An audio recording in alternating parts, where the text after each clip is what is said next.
கர்த்தருடைய பரிசுத்த நாமம் மகிமைப்படுவதாக. ஆண்டவரும் இரட்சகருமாயிருக்கிற இயேசு கிறிஸ்துவினுடைய விலையேறப்பெற்ற நாமத்தினாலே உங்களை யாவரை வாழ்த்துகிறேன்.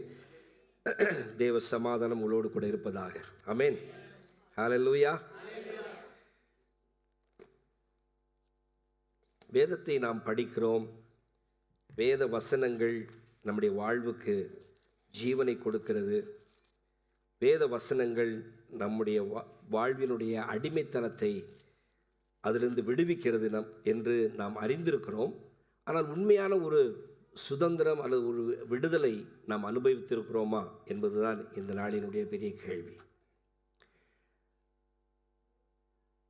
தேவ வார்த்தை நம் வாழ்க்கையிலே கிரியை செய்யாவிட்டால்,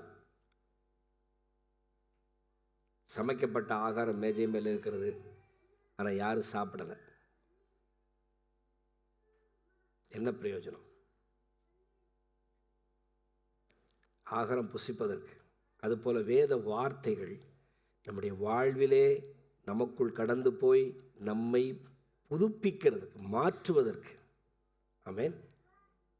கண்களை மூடி ஒரு நிமிஷம் ஆண்டவரை நோக்கி பார்க்கலாமா? எங்கள் நல்ல தெய்வமே, இந்த காலை வேளையிலே எங்களை நாங்கள் நம்முடைய சமூகத்தில் அர்ப்பணிக்கிறோம். வார்த்தையாய் வந்த தெய்வம், ஆதியிலே வார்த்தையாய் இருந்தவர், பூமியிலே வார்த்தையாய் கடந்து வந்து மாமிசமாய் மாறி கிருபையும் சத்தியம் நிறைந்தவராக எங்களுக்குள்ளே வாசம் பண்ணினீர். எங்களை விடுவிப்பதற்காக, a true freedom என்ன என்பதை எங்களுக்கு சொல்லிக் கொடுப்பதற்காக, பாவ கட்டுகளிலிருந்து சாபத்திலிருந்து விடுவித்து உம்முடைய பிள்ளைகளாக உம்மோடு கூட எங்களை சேர்த்து கொள்வதற்காக உண்மையே பலியாய் அர்ப்பணித்தீர். இந்த காலை வேளையிலே அந்த உண்மையான சுதந்திரத்தை நாங்களும் அனுபவிக்க எங்களுக்கு நீ உதவி செய்ய வேண்டும் என்று நாங்கள் ஜெபிக்கிறோம். அன்பான கரத்தில் எங்களை தாழ்த்தி அர்ப்பணிக்கிறோம். நீர் மகிமைப்படுவீராக. இயேசு கிறிஸ்துடைய விலையேறப்பட்ட நாமத்தில் வேண்டிக் கொள்கிறோம், ஜீவனுடைய நல்ல பிதாவே. ஆமென். யோவான் எழுதின சுவிசேஷம் 8ஆம் அதிகாரம் 36வது வசனத்தை யாராவது ஒரு வாசியுங்கள். யோவான் எழுதின சுவிசேஷம் 8ஆம் அதிகாரம் 36வது வசனம்.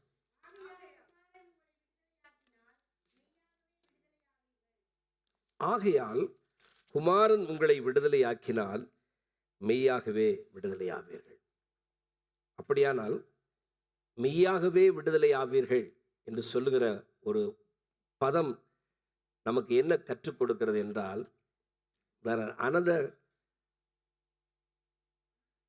மெய்யில்லாத ஒரு விடுதலையும் இருக்கிறது என்பதை நமக்கு சொல்லிக் கொடுக்கிறது. When there is a true freedom, there is a false freedom also. மெய்யாகவே விடுதலையாவீர்கள் என்று சொல்லுகிற ஒரு பதம் இன்னொரு காரியத்தையும் நமக்கு சொல்லிக் கொடுக்கிறது. மெய்யில்லாத, உண்மை இல்லாத ஒரு சுதந்திரமும் இருக்கிறது. பல நேரங்களிலே அந்த கற்பனை சுதந்திரத்தில் தான் கிறிஸ்தவர்களாகிய நாம் வாழ்ந்து கொண்டிருக்கிறோம். ஏனென்றால் மெய்யான சுதந்திரம், மெய்யான விடுதலை எப்பொழுது வரும் என்று சொன்னால், குமாரன் நம்மிலே வந்து நம்மை விடுதலையாக்க வேண்டும்.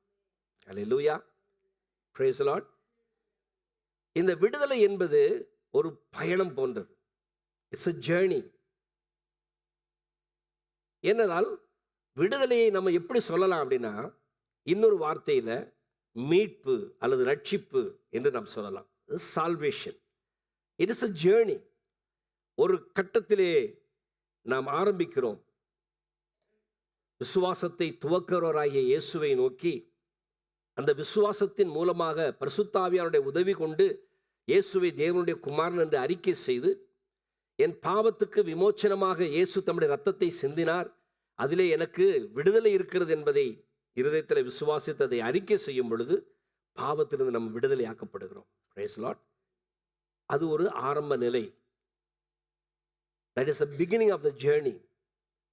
அந்த பயணத்தின் ஆரம்பத்திலே இருந்து தொடர்ச்சியாக பொறுமையோடு விசுவாசத்தை கொண்டு இயேசுவை நோக்கி கொண்டு, விசுவாசத்தின் மூலமாக இயேசுவை நோக்கி கொண்டு, அதை தொடக்கிறவரும் முடிக்கிறவருமாய் இருக்கிறார். அவர் ஒருவர் மாத்திரமே அதை செய்ய முடியும் என்று, அவருக்கு மாத்திரமே அது சாத்தியம் என்று முழுமையாய் நம்பிக்கொண்டு அவரையே பின்தொடர்ந்து போவது, அவருடைய அடிச்சுவடுகளையே பின்பற்றி போவது. Following the foot step of Jesus Christ. அவர் தான் நமக்கு முன்மாதிரியாக இந்த உலகத்திலே வாழ்ந்து சென்றிருக்கிறார். ஆகவே அவருடைய அடிச்சுவடுகளை பின்பற்றி செல்வது, அதுதான் அந்த பயணம். அந்த பயணம் தான், அந்த பயணத்தினுடைய முடிவு தான் முழுமையான ஒரு விடுதலை. ஆனால் இயேசு கிறிஸ்துவுக்குள் வாழ்கிற ஒரு வாழ்க்கையிலே அந்த ஒரு சுதந்திரத்தை, உண்மையான ஒரு விடுதலையை, உண்மையான ஒரு சுதந்திரத்தை இந்த நாட்களிலும் நாம் அனுபவிக்க முடியும். அல்லேலூயா. சத்தியத்தை அறிவீர்கள், சத்தியம் உங்களை விடுதலையாக்கும். பல நேரங்களில் சத்தியத்தை நாம் கேட்கிறோம், அதை அறிவதில்லை. நோயிங் த ட்ரூத் என்றால், சத்தியத்தை அறிவீர்கள் என்று சொன்னால், அறிதல் என்கிற வார்த்தைக்கு நம்ம எப்படி நம்முடைய புரிந்து கொள்ளுதல் நம்ம என்ன புரிந்து கொள்வோம்? நார்மலா விளங்கிக் கொள்வதே நினைப்போம், அப்படித்தானே? ஆனால் வேதம் என்ன கற்றுக் கொடுக்கிறது? ஆதாம் ஏவாளை அறிந்தான், அவள் கர்ப்பவதியானாள். ரைட்? அப்படியானால் அறிதல் என்றால் அந்த இடத்துல என்ன அர்த்தம்? The intimate relationship between these two people. அப்ப சத்தியத்தை அறிவீர்கள்னா சத்தியத்திற்கும் நமக்கும் ஒரு நெருக்கமான உறவு. சத்தியம் யார்? ஆண்டவராய் இயேசு கிறிஸ்து. இப்ப இயேசு கிறிஸ்துவுக்கும் நமக்கும் உள்ள ஒரு நெருக்கமான உறவு தான் என்னை மெய்யான விடுதலைக்குள்ளே நடத்த முடியும். அல்லேலூயா. ஸோ அந்த ஜேர்னியில், இந்த விடுதலை என்கிற பயணத்திலே நான் இயேசுவோடு இணைந்து நடக்கிறேன். அதனால தான் அவர் என்னை பார்த்து சொல்லுகிறார், நான் உன்னை விட்டு விலகுவதும் இல்லை, உலகத்தின் சகல நாட்களிலும் முடிவு பரியந்தம் நான் உன்னோடு கூட இருக்கிறேன். அல்லேலூயா. இந்த சுதந்திரம் என்பது, இந்த விடுதலை என்பது நம்முடைய வாழ்விலே ஒரு சீஷத்துவத்தையும் ஒரு உண்மையான விடுதலையும் அது நமக்கு தெரிவிக்கிறது. Freedom involves deliverance and discipleship.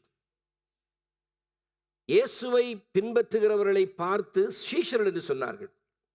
இயேசுவும் நமக்கு பணித்த கட்டளையிலே அவர் நமக்கு சொல்லிக் கொடுத்தது, நீங்கள் புறப்பட்டு போய் சகல ஜாதியும் சீஷராக்குங்கள், விசுவாசிகளாக்குங்கள் சொல்லல. அப்ப சீஷத்துவம் என்பதுதான் கிறிஸ்துவனுடைய படிப்பினையிலே மிக மிக முக்கியமான ஒரு விஷயம்.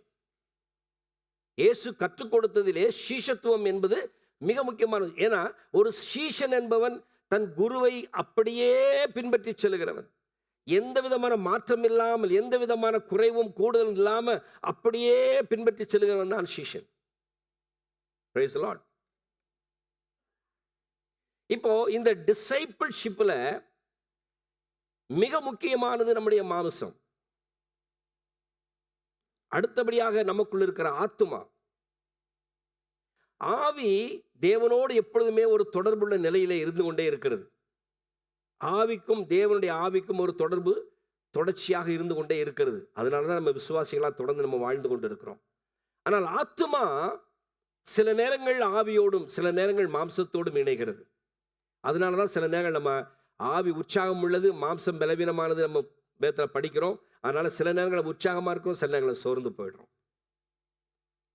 அப்போ இந்த ஆத்துமா ஆவியோடு இணைந்து கர்த்தரை மகிமைப்படுத்தி கர்த்தருக்கு நன்றி சொல்லி பெற்றுக்கொண்ட எல்லா விதமான காரியங்களுக்காக, நன்மைகளுக்காக மாத்திரமல்ல, வாழ்க்கையிலே நாம் அனுபவிக்கிற உபத்திரங்களுக்காக, பாடுகளுக்காக, நெருக்கங்களுக்காக கூட கர்த்தரை துதிக்கிறது என்று சொன்னால் அது உற்சாகப்பட்ட ஒரு நிலைமை, ஆவியிலே நிறைந்திருக்கிற ஒரு நிலைமை. அல்லேலூயா. ஆனால் சம்பவிக்கிற ஒவ்வொரு காரியத்தையும் மனதிலே வைத்து வைத்து யோசித்து யோசித்து சோர்ந்து போகக்கூடிய ஒரு நேரம் என்பது மாம்சத்தோடு கூட ஆத்மா இணைந்து அது என்ன செய்யுது? சோர்ந்து போகிற நிலையை நம்ம பார்க்கிறோம்.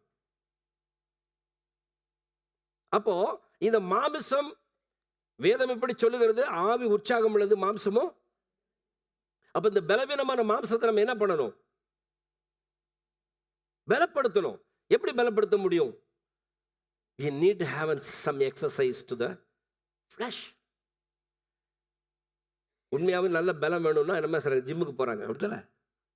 ஜிம்மில் போய் என்ன பண்ணுறோம்? வெயிட் லிஃப்டிங் பண்ணுறோம், எக்ஸசைஸ் பண்ணுறோம், அதெல்லாம் பண்ணி உடம்பை நம்ம ஃபிட்டாக வச்சுக்கிறோம். அதே மாதிரி இந்த மாம்சத்தை நாம் ட்ரெயின் பண்ண வேண்டும், டிசைபிள்ஷிப் பண்ணணும், டிசிப்ளின் பண்ணணும். அதனால தான் அதுக்கு பேர் டிசிப்ளின் என்று வந்தது. ஒரு காலையிலே ஒரு குறிப்பிட்ட நேரத்திலே எழுவது என்பது ஒரு டிசிப்ளின். நேரத்தை சரியாய் கடைப்பிடிப்பது என்பது ஒரு டிசிப்ளின். ஏன்னா அதுல மாம்சம் இன்வால்வ் ஆயிருக்குது. Spirit is willing. கரெக்டான டைமுக்கு சர்ச்சுக்கு போயிடணும் அப்படின்னு சொல்லி நம்முடைய ஆவி என்ன சொல்லுது? உற்சாகமா சொல்லிட்டே இருக்கு, டைம் ஆச்சு, கிளம்பு கிளம்பு கிளம்புன்னு. ஆனா மாம்சம் என்ன சொல்லுது? நீதிமொழிகள் இப்படி வாசிக்கிறோம், கை முடக்கி கொண்டு இன்னும் கொஞ்சம் நித்திரை செய்யலாம், இன்னும் கொஞ்சம் நித்திரை செய்யலாம் என்கிறதான ஒரு பகுதி நீதிமொழிகள் இருக்கிறது. அப்படி நம்ம மாம்சம் அந்த சோர்வுக்குள்ளாக நடத்தும் பொழுது ஆவி நம்ம என்ன செய்யுது? இல்லை, இன்னைக்கு தேவனுடைய ஆலயத்துக்கு போக வேண்டிய நாள், கர்த்தரை ஆராதிக்க வேண்டிய நாள், குறிப்பிட்ட நேரத்துக்கு நான் அங்கே இருக்க வேண்டும், குறித்த நேரத்துக்கு முன்பாகவே நான் அங்கே இருக்க வேண்டும் என்கிறதான உற்சாகமான நாள். அப்போ இந்த ரெண்டு கடையில் இருக்கிற இந்த கருத்தை ஒருமிக்க கொண்டு வருவதற்கு இந்த மாமிசத்தை என்ன செய்யணும்? நம்ம ட்ரெயின் பண்ணணும். Price the Lord. அப்போ இதை ட்ரெயின் பண்ணும்போது இதற்கு விரோதமாய் போராடுகிற உலகமும் பிசாசும் நமக்கு வெளியிலிருந்து, எதிர்ப்பு என்பது எங்கிருந்து இருக்குது? உலகம், மாமிசம், பிசாசு. உலகத்திலிருந்து நமக்கு எதிர்ப்பு இருக்கிறது, பிசாசு இடத்துல நமக்கு எதிர்ப்பு இருக்கிறது, நம்முடைய மாம்சமே பல நேரங்களில் நமக்கு விரோதமாய் வேலை செய்கிறது.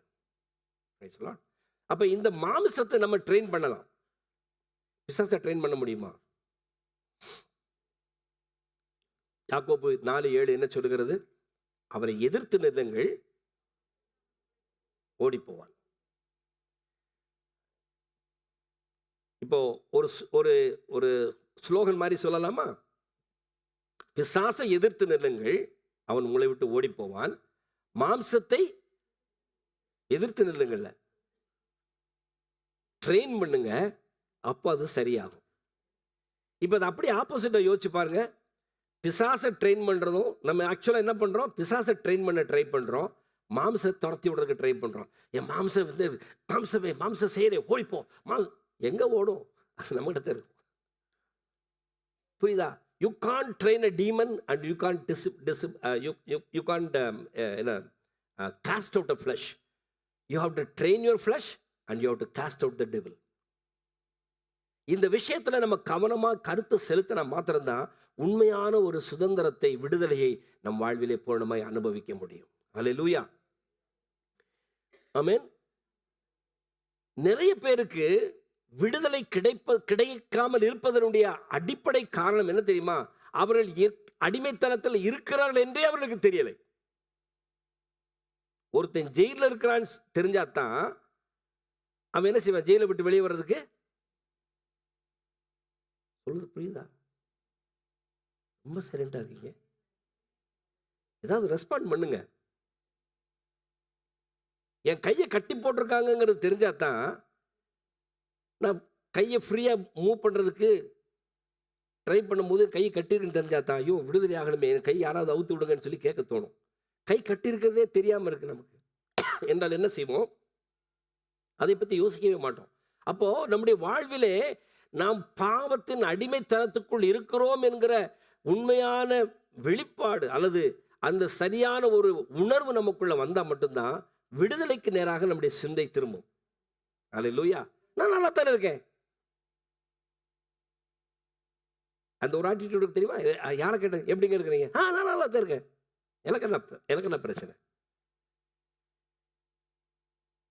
அதனாலதான் இயேசு ஒவ்வொரு முறையும் தன்னிடத்திலே வந்தவர்களை பார்த்து, அவர்கள் எந்த காரணத்துக்காக வந்திருந்தாலும், என்ன தேவை என்று அவரிடத்தில் வந்திருந்தாலும், do you have faith that I can set you free? ஆண்டவர் முதல்ல அவங்க அதில் கேட்டது, உனக்கு விசுவாசம் இருக்கிறதா?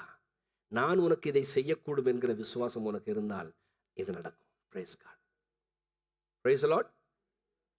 So பிசாசுக்கு கதவை திறந்து வைத்து விட்டோம் என்றால் அந்த வீட்டை அவன் சுதந்திரிக்க முடியாது. ரைட்டா?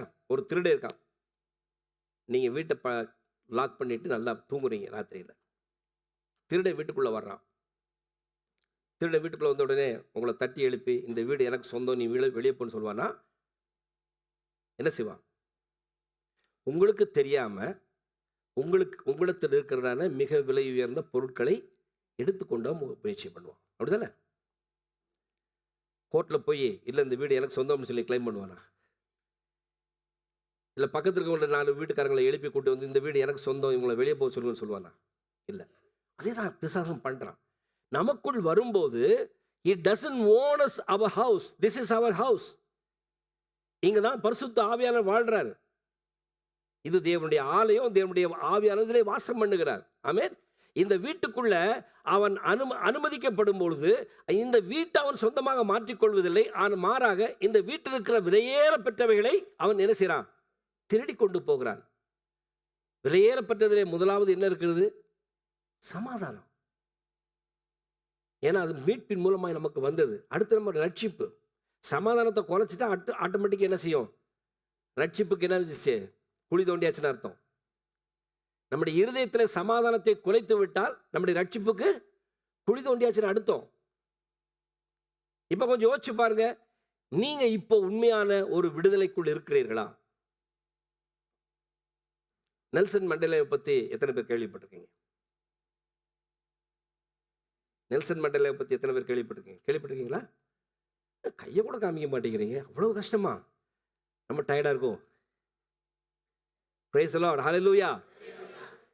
நெல்சன் மண்டேலா தன்னுடைய நாட்டுக்காக பல வருஷங்களாக சிறைச்சாலையில் அடைக்கப்பட்டிருந்தார். உங்களுக்கு எல்லாருக்கும் தெரியும். அவரை விடுதலை செய்த பொழுது, அவர் ஜெயிலை விட்டு வெளியே வரும்போது அவர் சொன்ன வார்த்தையை நான் உங்களுக்கு வாசித்து சொல்லுகிறேன். As I walked out of the door towards my freedom, I knew that if I did not leave all the anger, hatred and bitterness behind, that I would still be in prison. அதாவது சிறைச்சாலை கதவுகளை திறந்து Nelson Mandela நீங்கள் விடுதலை ஆகிவிட்டீர்கள், வெளியே போகலாம் என்று சொன்ன பொழுது, அந்த கதவை நோக்கி நான் வெளியே வந்து கொண்டிருக்கும் பொழுது என்னுடைய உள்ளத்திலே எனக்கு தோன்றுகிறது என்னன்னா, எனக்குள் இருக்கிறதான கோபம், வெறுப்பு, எனக்குள் இருக்கிற கசப்பு, அவைகளெல்லாம் பின்னாலே விட்டு நான் முன்னாலே வரவில்லை என்றால் நான் வேண்டுமானால் சிறைச்சாலையின் கதவுகளை விட்டு வெளியே வந்திருக்கலாம். ஆனால் இன்னும் நான் சிறைக்குள்ளே தான் இருக்கிறேன் என்று சொல்லுகிறார். இப்ப சொல்லுங்க, எத்தனை பேர் சுதந்திரமா வாழ்றீங்க? எத்தனை பேர் சிறைச்சாலைக்குள்ள இருக்கிறீங்க? Do you have a conviction? Please understand. நம்ம வருஷந்தோறும் வசனங்களை கேட்கிறோம், வார்த்தைகளை கேட்கிறோம். அந்த வார்த்தைகள் என் வாழ்க்கையில எதையுமே செய்யவில்லை என்றால் அவைகளை கேட்பதிலே அர்த்தமே இல்லை. இன்னைக்கு ஒரு போதகனாக எங்களுடைய முயற்சிகள் எல்லாம் எப்படியாவது ஆடுகளை புல்லுள்ள இடங்களுக்கு கொண்டு செல்ல வேண்டும். We can do that. By all means, we can take you towards the best pasture. நல்ல போஜனம் இருக்கக்கூடியதான பசுமையான புல்வெளிக்கு உங்களை அழைத்து செல்ல முடியும். ஆனால் புசிப்பது யாரிடத்தில் இருக்கிறது? சொல்லுங்க, ஆடுகள். நீங்க சாப்பிடலன்னா உங்க வயிறு நிறையாது. உங்க வயிறு நிறையலன்னா நீங்க பலமுள்ளவளா இருக்க மாட்டீங்க. ஏன் இந்த ஆடு வீக்கா இருக்கு? ஏன்னா அந்த ஆட்டுக்கு என்ன இல்லை? சாப்பிட பிடிக்கல. தேனிலும் மதுரமான தேவ தூதர்கள் மாத்திரமே புசித்திருந்த மன்னாவை வனாந்திரத்திலே தேவன் கொடுத்த பொழுது அது அவளுக்கு எப்படி இருந்துச்சு?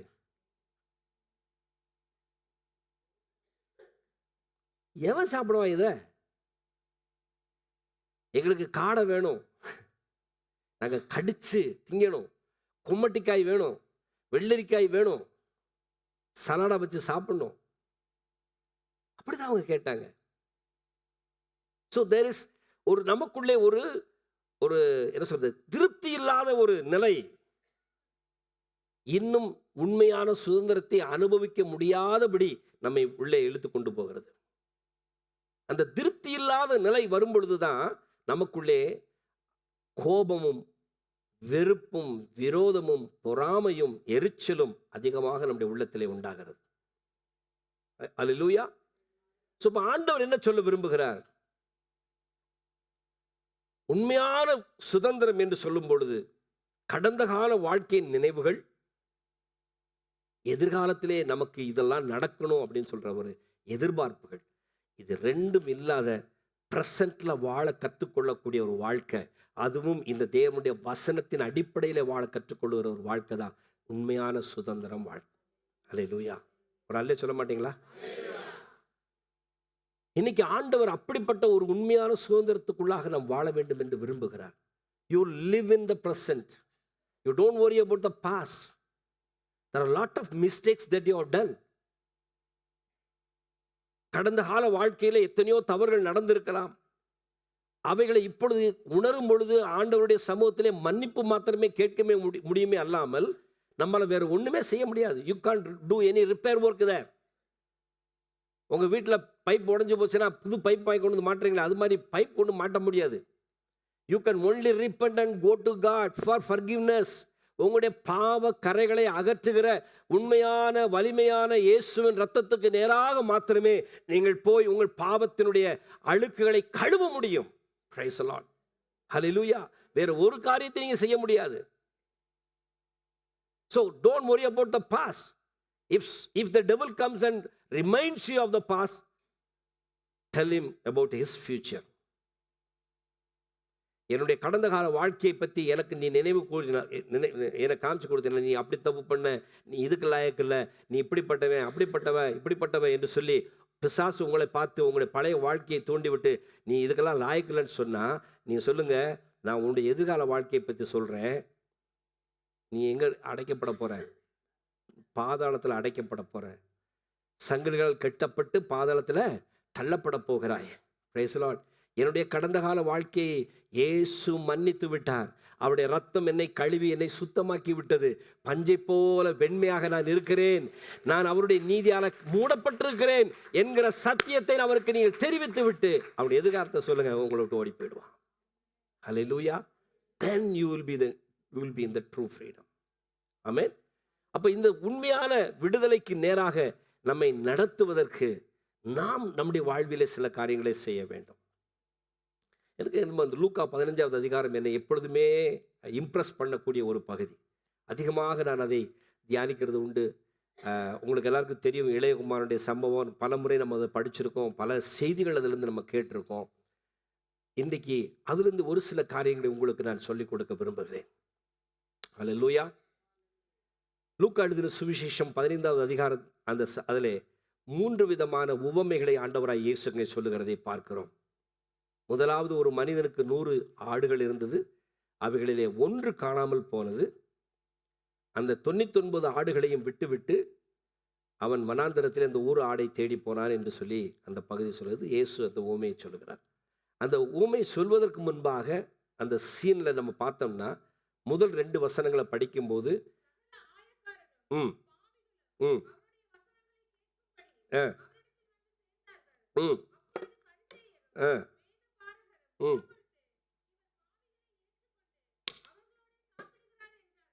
ரெண்டு விஷயத்தை பார்க்குறோம் இங்க. ஒரு கூட்டம் ஆயக்காரரும் பாவிகளும் இயேசுவிடத்திலே அவருடைய வார்த்தையை கேட்கும்படியாக வந்திருக்கிறார்கள். பாவிகள், மனம் திரும்புகிறவர்கள். இது இளைய குமாரனை இவர்கள் அடையாளப்படுத்தி காண்பிக்கிறார்கள். அடுத்த ஒரு குரூப் பரிசேயரும் வேத பாரகரும் முறுமுறுக்கிறார்கள். இவர் மூத்த குமாரனை சித்தரிக்கிறார். இதை கற்றுக் கொடுக்கிற அங்க ஒருவரை நம்ம பார்க்கிறோம். அவர் தகப்பனை சித்தரிக்கிறார். இது மூன்றாவது. அந்த மூன்றாவது ஊமையிலே சொல்லப்பட்டிருக்கிறதான அந்த சம்பவத்திலே ஒரு மனிதனுக்கு 2 குமாரர்கள் இருந்தார்கள். அவருடைய மூத்தவன் அவரோடு கூட இருந்து வேலை செய்து கொண்டிருந்தான். இளையவன் தன் சொத்தின் பகுதிகளெல்லாம் பிரித்து வாங்கிட்டு தூரதேசத்துக்கு போய் அநியாயமாக செலவழிச்சிட்டான்னு சொல்லி நம்ம படிக்கிறோம் இல்லையா? அந்த ஊமையில காணப்படுகிற இந்த 3 நபர்களையும் பார்க்க இந்திரியும் இது 3 ஒவ்வொருத்திலையும் பார்க்குறோம். 100 ஆடுகள் இருக்கிறது. அந்த ஆடுகளை உடையவர் ஒருத்தர் இருக்கிறாரு. அதில் ஒன்று காணாமல் போகிறது. தேடிக்கொண்டே இருக்கிறார்கள். திரும்ப கிடைக்கிறது. கிடைத்த உடனே ஒரு பெரிய சந்தோஷம் உண்டாகுது. அடுத்த ஊமை சொல்லுகிறது, ஒரு ஸ்திரீ இருக்கிறாள். அவளிடத்தில் 10 வெள்ளிக்காசுகள் இருக்கிறது. அதில் ஒன்று தொலைந்து போகிறது. அதை அவள் தேடுகிறாள். தேடும் பொழுது அந்த காசு கிடைச்ச உடனே என்ன பண்றா? சந்தோஷம் அடைகிறாள். ஸோ இங்கே ஒன்று அதாவது பொருளை வைத்திருக்கிற ஒரு நபர் இருக்கிறாங்க, காணா போகுது, கண்டுபிடிச்ச உடனே ஒரு பெரிய சந்தோஷம் உண்டாகுது. இதுலையும் 3வது இடத்துலையும் 2 குமாரர்கள் இருக்கிறார்கள். ஒருவன் வீட்டிலேயே இருக்கிறான், ஒருவன் செய்கிறான், ஆஸ்தியை எடுத்துக்கொண்டு தொலைத்து விடுகிறான். மீண்டும் அவன் மனம் திரும்பி தகப்பனிடத்தில் வந்த பொழுது தகப்பன் ஏற்றுக்கொண்டு அவன் சொல்றான், யாரும் வாங்க சந்தோஷப்படலாம், எல்லாரும் வாங்க சந்தோஷப்படலாம். ஸோ இங்கேயும் ஒரு காரியம் காணப்படும். என்னது அப்படின்னு சொன்னா, ஒரு பொருளை உடையவர் ஒருவர் தகப்பன் இருக்கிறார். அதில் ரெண்டு பேர் இருக்கிறாங்க. அதில் ஒருத்தன் வந்து வீட்டில் இருக்கிறவன், ஒருத்தன் வந்து வெளியில் போய் காணா போனவன். அந்த காணா போனவன் திரும்பி வந்த உடனே வீட்டில் ஒரு மகிழ்ச்சியை பார்க்கிறோம். Praise Lord. இப்போ இந்த சம்பத்துகளை வாங்கி கொண்டு, தன்னுடைய ஆஸ்தியை வாங்கி கொண்டு வீட்டை விட்டு ஓடிப்பான அந்த இளைய குமாரனுடைய வாழ்விலே நடந்த சம்பவம் என்ன, உண்மையான விடுதலை அவனுடைய வாழ்விலே எப்படி வந்தது என்பதைத்தான் நம்ம இப்போ இங்கே பார்க்க போகிறோம். இதிலே நம்ம பலவிதமான செய்திகளை கொண்டு வர முடியும், பல விதமான செய்திகளை கொண்டு வர முடியும். Two audiences. ஒரு ஆடியன்ஸ் பார்த்தீங்கன்னா இங்கே என்ன செய்கிறாங்க, முறுமுறுக்கிறார்கள். ஒருத்தங்க வந்து என்ன செய்கிறாங்க, சந்தோஷமாக வசனத்தை கேட்டுட்டு இருக்கிறாங்க. அப்படிப்பட்ட ஒரு செய்தியும் அங்கே இருக்கிறது. ஆனால் இன்னைக்கு நம்ம பார்க்க போகிறது, உண்மையான சுதந்திரம் நம்முடைய வாழ்விலே வேண்டுமானால் நாம் என்ன செய்ய வேண்டும். முதலாவது இங்கே 15ஆம் அதிகாரத்தில் 7ஆம் வசனத்தில் அங்கே சொல்லப்பட்டிருக்கு, அதுபோல மனம் திரும்ப அவசியமில்லாத 99 நீதிமான்களை குறித்து சந்தோஷம் உண்டாகிறதை பார்க்கிறோம்.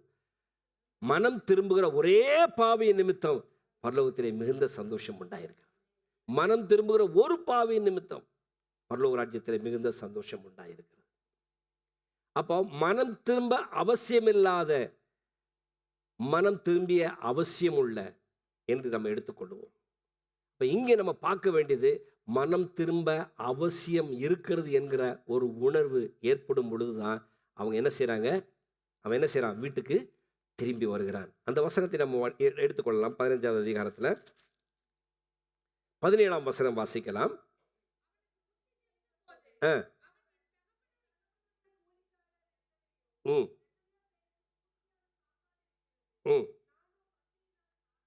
ஒரு காரியத்தை அவன் உணர்கிறான். என்ன உணர்கிறான்? புத்தி தெளிகிறது அவனுக்கு. அவனுடைய புத்தி தெளிகிறது, அவனுக்குள் ஒரு உணர்வு வருகிறது. என்ன உணர்வு வருகிறது அப்படின்றால், அவன் தன்னுடைய உண்மையான நிலையை அவன் உணர்கிறான். நான் பசியோடு இருக்கிறேன், ஆனால் நான் எங்கிருந்து வந்தேனோ அந்த இடத்திலே பூர்ணமான ஆகாரம் இருக்கிறது.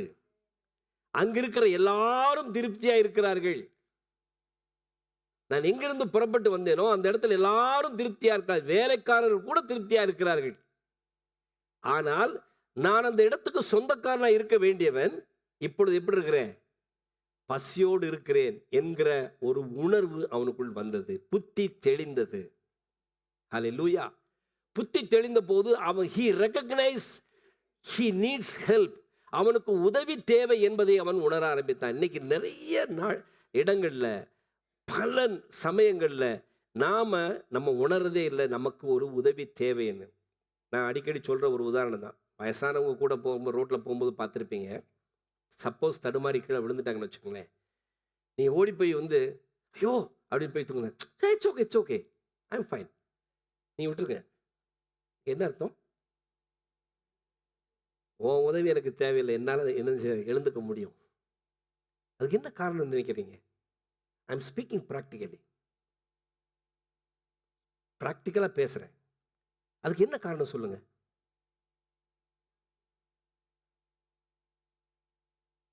நான் பலமாத்தான் இருக்கேன், நான் நல்லாத்தான் இருக்கேன், எனக்கே நீங்கள் உதவி பண்ணுறீங்க. இல்லை, அதனுடைய மறுபக்கம் என்ன? ஈகோ. அதனுடைய மறுபக்கம் என்ன? உண்மையான ரீசன் என்ன? எனக்கா இவங்க உதவி செய்யறதுக்கு, ரைட்? அப்போ இந்த ஈகோ என்ன பண்ணும் அப்படின்னா, நம்முடைய வாழ்விலே தேவன் நம்மோடு இருக்க வேண்டும் என்கிற எண்ணத்தை மறைத்துவிடும். தேவன் இருக்கிறார் என்பதையே உணர முடியாதபடி செய்துவிடும். எனக்கு தேவனே அவசியமில்லை என்கிற ஒரு நிலைக்கு கூட நம்மை தள்ளிவிடும். கொஞ்சம் கொஞ்சமா ஆரம்பம் எப்படி இருக்கும்? எனக்கு யாரும் உதவி செய்ய தேவையில்லை, நான் பார்த்துக்குவேன், எனக்கு தெரியும். இன்னைக்கு இருக்கிற சமுதாயத்தில் எதை நீங்கள் கேட்டாலும் உங்கள் உதவி எனக்கு தேவையில்லை, நான் பார்த்துக்குவேன், எனக்கு தெரியும், நான் பார்த்துக்குவேன். அப்படியே வேணும்னாலும், உதவி வேணும்னாலும் கூகுளை கேட்பேனே அல்லாமல் உங்களை கேட்க மாட்டேன்.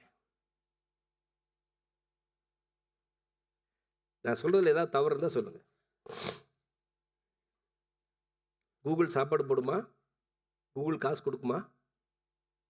கூகுள் சுகம் கொடுக்குமா? கூகுளில் தேடலாம், கூகுளில் உதவி தேடலாம். ஆனால் கூகுள் சாப்பாடு போடாது, கூகுள் காசு கொடுக்காது. எவனாவது ஏமாந்து எவனாவது தப்பி தவறி உங்கள் யாருடைய நம்பருக்கு போடுறது போல் உங்கள் நம்பரில் காசு போட்டால் தான் உங்களுக்கு பை சான்ஸ் வர்றதுக்கு வாய்ப்பு இருக்குது, இல்லைன்னா வராது. ரைட்டா? அப்போ உதவி தேவை, எனக்கு உதவி தேவை. ஒரு பாடல் இருக்குது, அது பாட்டு, எனக்கு உதவி தேவை. எனக்கு ஒரு பாட்டு, எனக்கு உதவி தேவை, எனக்கு உதவி தேவை பாட்டு. சாரி, எனக்கு ஞாபகம் வரல பாட்டு. ஓகே, உதவி வரும் கண்மலை நோக்கி பார்க்க. உதவி நமக்கு தேவை என்பதை நான் உணரும் போது என் உதவிக்காக நான் என்ன செய்வேன்? ஒருவரை நோக்கி பார்ப்பேன். அப்போ இந்த உதவிக்காக நோக்கி பார்க்கிறது யாராக இருக்க முடியும் என்றால், யார் ஒருவர் என்னை விடுவிக்க முடியுமோ அவரைத்தான் நான் நோக்கி பார்க்க முடியும். ஹல்லேலூயா. உலகத்தில் இருக்கிற எந்த ஒரு மனுஷனாலும் இன்னொரு மனிதனை விடுதலை செய்ய முடியாது. ப்ளீஸ் தெளிவாக இதை உங்கள் மனதில் வைத்துக் கொள்ளுங்கள். உலகத்தில் இருக்கிற எந்த ஒரு மனுஷனாலும் எந்த ஒரு மனுஷனையும் விடுதலை செய்ய முடியாது.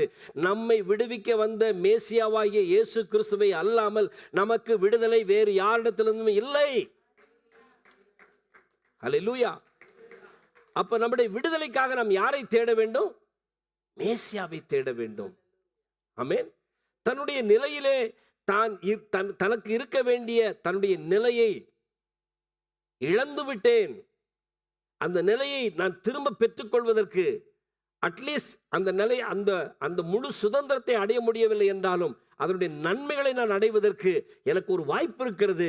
நான் திரும்ப எழுந்து அங்கே போனால், இயேசுவும் அதனால தான் அவர் இருக்கிற இடத்திலிருந்து மக்களை பார்த்து கூப்பிடுகிறார்.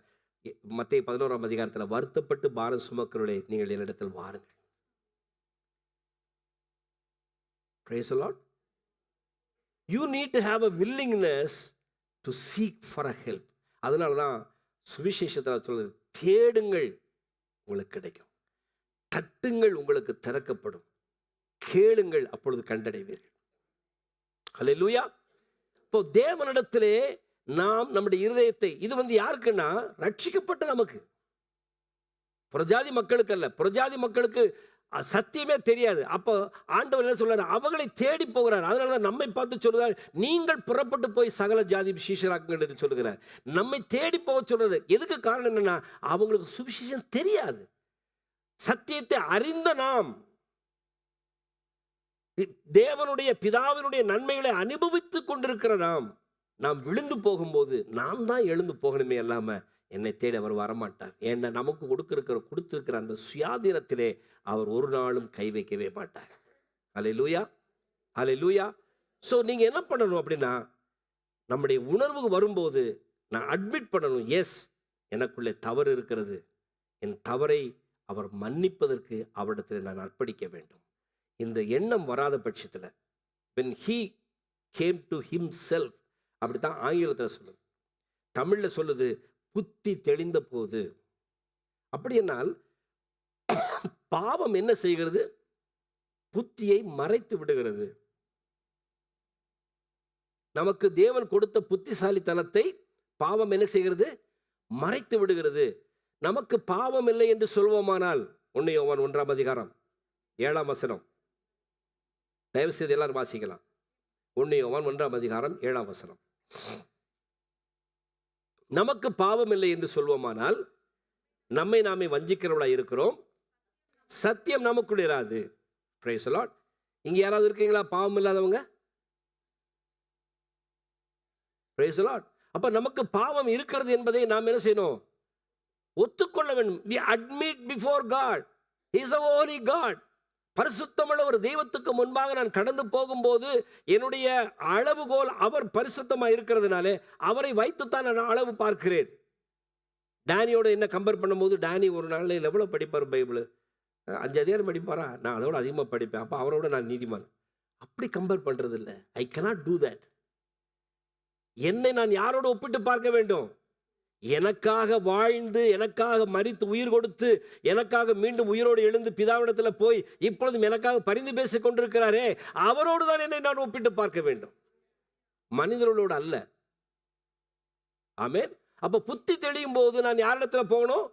எனக்காக மரித்து எனக்காக உயிர் தெழுந்த அந்த இயேசுவிடத்துல தான் நான் திரும்பி போகணும். அல்லேலூயா. தகப்பன் அவர் தகப்பனுடைய வீட்டிலே தான் இருந்தார். இளைய குமாரன் புத்தி தெளிந்த போது அவன் எழுந்து அந்த வீட்டுக்கு போக வேண்டும் என்று முடிவு செய்தான். This is what you need today. You need a help. உங்களுக்கு உதவி தேவை என்று நீங்கள் எதிர்பார்க்காத பட்சத்தில், நீங்கள் விரும்பாத பட்சத்தில் அந்த உதவிக்காக நீங்கள் என்ன செய்ய மாட்டீங்க? வெளியே போக மாட்டீங்க. அல்லேலூயா. இரண்டாவதாக 18ஆம் வசனத்தை வாசிக்கலாம். நான் எழுந்து என் தகப்பனிடத்திற்கு போய், நான் எழுந்து என் தகப்பனிடத்திற்கு போய் ரெண்டு காரியங்களை அங்கே அவர் சொல்லுகிறார். பரத்துக்கு விரோதமாகவும் உமக்கு முன்பாகவும் பாவம் செய்தேன். There are two things we need to confess. மனம் திரும்புதல் என்ற ஒன்று உள்ளே நமக்குள்ளே வரும்போது நாம் செய்ய வேண்டிய விஷயம் ரெண்டு காரியங்கள். ஒன்று, தகப்பனுக்கு அதாவது பரத்துக்கு விரோதமாக any sin you do against anybody in this earth, இந்த பூமியில யாருக்கு விரோதமா நீங்க என்ன செஞ்சாலும் முதலாவது நீங்க யாருக்கு விரோதமா செய்றீங்க? பரத்துக்கு விரோதமா செய்றீங்க, தேவனுக்கு விரோதமா செய்றீங்க. நம்முடைய செயல்களால, நம்முடைய வார்த்தையால, நம்முடைய பார்வையால, நம்முடைய நடவடிக்கைகளால் நாம் செய்யக்கூடிய ஒவ்வொரு தவறும் முதலாவது பரத்துக்கு விரோதமாக இருக்கிறது. அல்லேலூயா. அப்போ நம்முடைய கன்ஃபெஷன் முதல்ல எங்கே போகணும்? பரத்துக்கு நேராக. பரத்துக்கு விரோதமாக நான் பாவம் செய்தேன், தேவனுடைய பிரமாணங்களை நான் கடைப்பிடிக்கவில்லை, அவருடைய கட்டளையை நான் புறக்கணித்து விட்டேன். சங்கீதம் 119 முழு அதிகாரமும் தேவனுடைய வார்த்தையை குறித்து தான் ஒரு அதிகாரம். அதில் சொல்லப்பட்டிருக்கிற பிரமாணங்கள் யாவும் நமக்கு ஜீவனை கொடுப்பதற்காக. அல்லேலூயா, அல்லேலூயா. சங்கீதம் 119 105 என்ன சொல்லுகிறது? கர்த்தருடைய வசனம் என் கால்களுக்கு தீபமும் என் பாதைக்கு வெளிச்சமாயிருக்கிறது. ஸோ கர்த்தருடைய வசனத்தை நான் படிக்கும்போது என் கால்களுக்கு தீபம் அப்படின்னா, என் கால்களுக்கு தீபம் என் பாதைக்கு வெளிச்சம் அப்படின்னா, த நெக்ஸ்ட் ஸ்டெப்பு நான் என்ன எடுத்து வைக்க போறேன்? I don't know. கர்த்தருடைய வசனம் என் கால்களுக்கு தீபமாக எனக்கு அடுத்த கால் எடுத்து எங்கே வைக்க போறேங்கிறத எனக்கு தெளிவாக காண்பிக்கக்கூடியதான் கர்த்தருடைய வார்த்தை. என் பாதைக்கு வெளிச்சமாக இருக்கிறதா, அடுத்து நான் என்ன காரியத்தை ஃபர்தர் ப்ரொசீட் பண்ண போகிறேன், எப்படி நான் போக போகிறேன் என்பதை சொல்லி கொடுக்கக்கூடியதான் இந்த வார்த்தை. அப்போ இந்த வார்த்தை இல்லாமல் என் வாழ்க்கை இல்லை. அல்லேலூயா. அப்போது இந்த வார்த்தை தான் எனக்கு, இந்த வார்த்தைக்கு இது கட்டுப்படாத எந்த ஒரு நிலையாக இருந்தாலும் அதை நான் தேவனுக்கு முன்பாக என்ன செய்யணும்? அறிக்கை செய்ய வேண்டும். அல்லேலூயா. அந்த உண்மையான ரிப்பண்டன்ஸுக்கு அங்கே ஒரு கிரேக்க வார்த்தை பயன்படுத்தப்படுகிறது.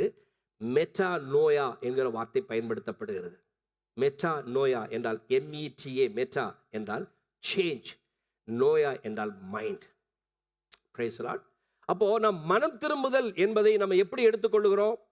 நான் தப்பு பண்ணிட்டேன், இனிமேல் தப்பு பண்ண மாட்டேன் அப்படின்னு நம்ம சொல்கிறோம். இல்லை, நமக்குள்ள ஒரு மாற்றம் வருகிறது. எங்கே வருது? என்னுடைய சிந்தையிலே ஒரு மாற்றம் ஏற்படுகிறது. என் சிந்தையிலே ஒரு மாற்றம் ஏற்படுகிறது. ஹல்லேலூயா.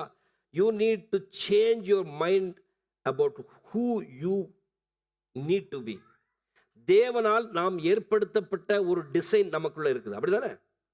சங்கீதம் 139 சொல்லுகிறது. 39 நம்ம வாசிக்கிறோம். நம்ம உருவேற்படும் நாள் கர்த்தருடைய புத்தகத்தில் எழுதப்பட்டிருக்கு. எலும்புகள் உருவாவதை அவர் கண்டார்.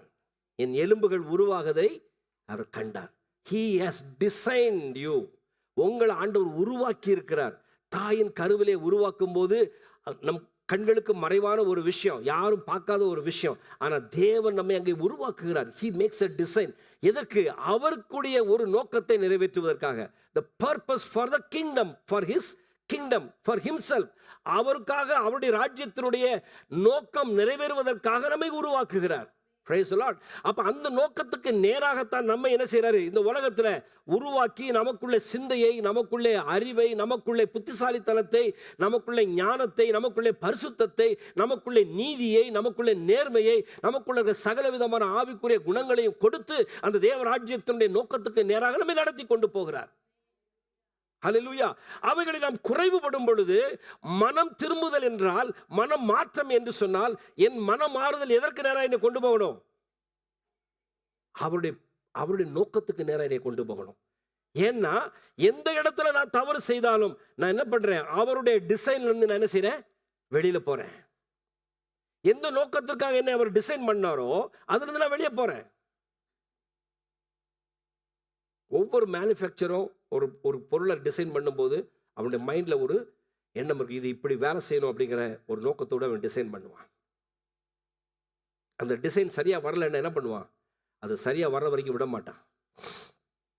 அவன் இந்த பர்பஸுக்காக நான் இதை செய்கிறேன் என்றால் அந்த பர்பஸ் அதில் நிறைவேறதுக்கு வரைக்கும் அந்த டிசைனை கரெக்டாக கம்ப்ளீட் பண்ணி அந்த பர்பஸ் அதில் நிறைவேறினா தான் அதில் அவன் ஹாப்பியாக இருப்பான்.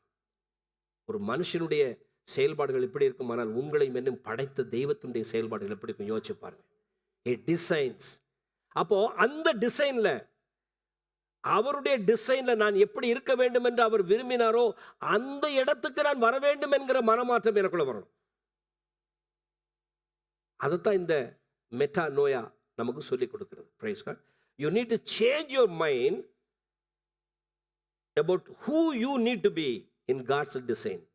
தேவனுடைய பார்வையிலே, தேவனுடைய அந்த உருவாக்குதலிலே நீ எப்படி இருக்க வேண்டும் என்று தேவன் தீர்மானித்தாரோ அந்த இடத்திலே நீ இருக்க வேண்டும் என்பதற்கு ஏற்கக்கூடியதான ஒரு மனமாற்றம். Praise the Lord. Hallelujah. அப்போ இங்கே வந்து அந்த மனமாற்றத்தை எப்படி கொண்டு வர்றோம், அதுதான் நம்ம ரோமர் 12:1 நம்ம படிக்கிறோம். மனம் புதிதாகிறதுனாலே மறுரூபம் மாறும். எப்படி மனம் புதிதாகிறது? ஒவ்வொரு நாளும், அந்த வசனத்தை போடுங்க, ரோமர் 12:1-2 வாசிக்கலாம். ரோமர் 12:1.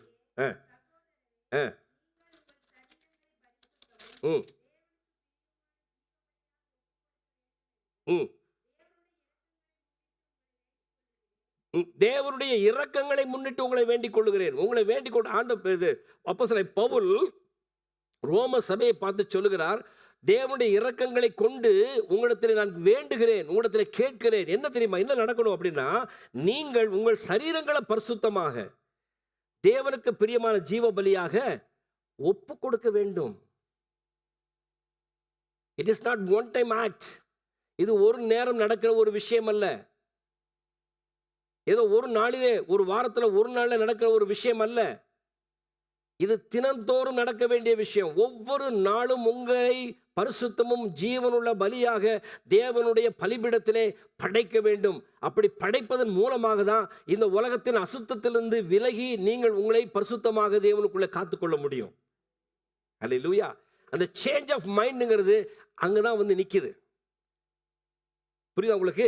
அடுத்து நம்ம வாசிக்கும் போது பார்த்தீங்கன்னா, இதுவே நீங்கள் செய்யத்தக்க புத்தி உள்ள ஆராதனை சொல்லிட்டு சொல்றாரு, நீங்கள் இந்த பிரபஞ்சத்துக்கு ஒத்த வேஷம் தெரியாமல். இந்த பிரபஞ்சத்துக்கு ஒத்த வேஷம் தெரியாமல் என்றால் வெறுமனே நாம் சரீர பிரகாரமான துணி உடுத்திக் கொள்வதலோ அல்லது ஆகாரம் புசிப்பதலோ அல்லது கலாச்சாரங்களை பின்பற்றுவதலோ அல்ல. அதுல மாத்திரம் அல்ல. உலகத்தின் பாணி என்ன? உலகத்தின் பாணி என்ன? நேற்றுக்கு இதுல படித்தோம். ஆபிரகாமுடைய நாட்களிலே ஆபிரகாமுக்கும் ஆபிரகாமாய் இருந்த ஆபிரகாமுக்கும் சாராய்க்கும் பிள்ளை இல்லாது இருந்தது. தேவன் அவர்களுக்கு ஒரு பிள்ளையை கொடுப்பேன் என்று வாக்கு பண்ணினார். ரைட். இப்போ 10 வருடங்கள் ஆகிவிட்டது, அவர்களுக்கு குழந்தை பிறக்கலை. ஆண்டவர் சொன்னார், ஆனால் நடக்கலை.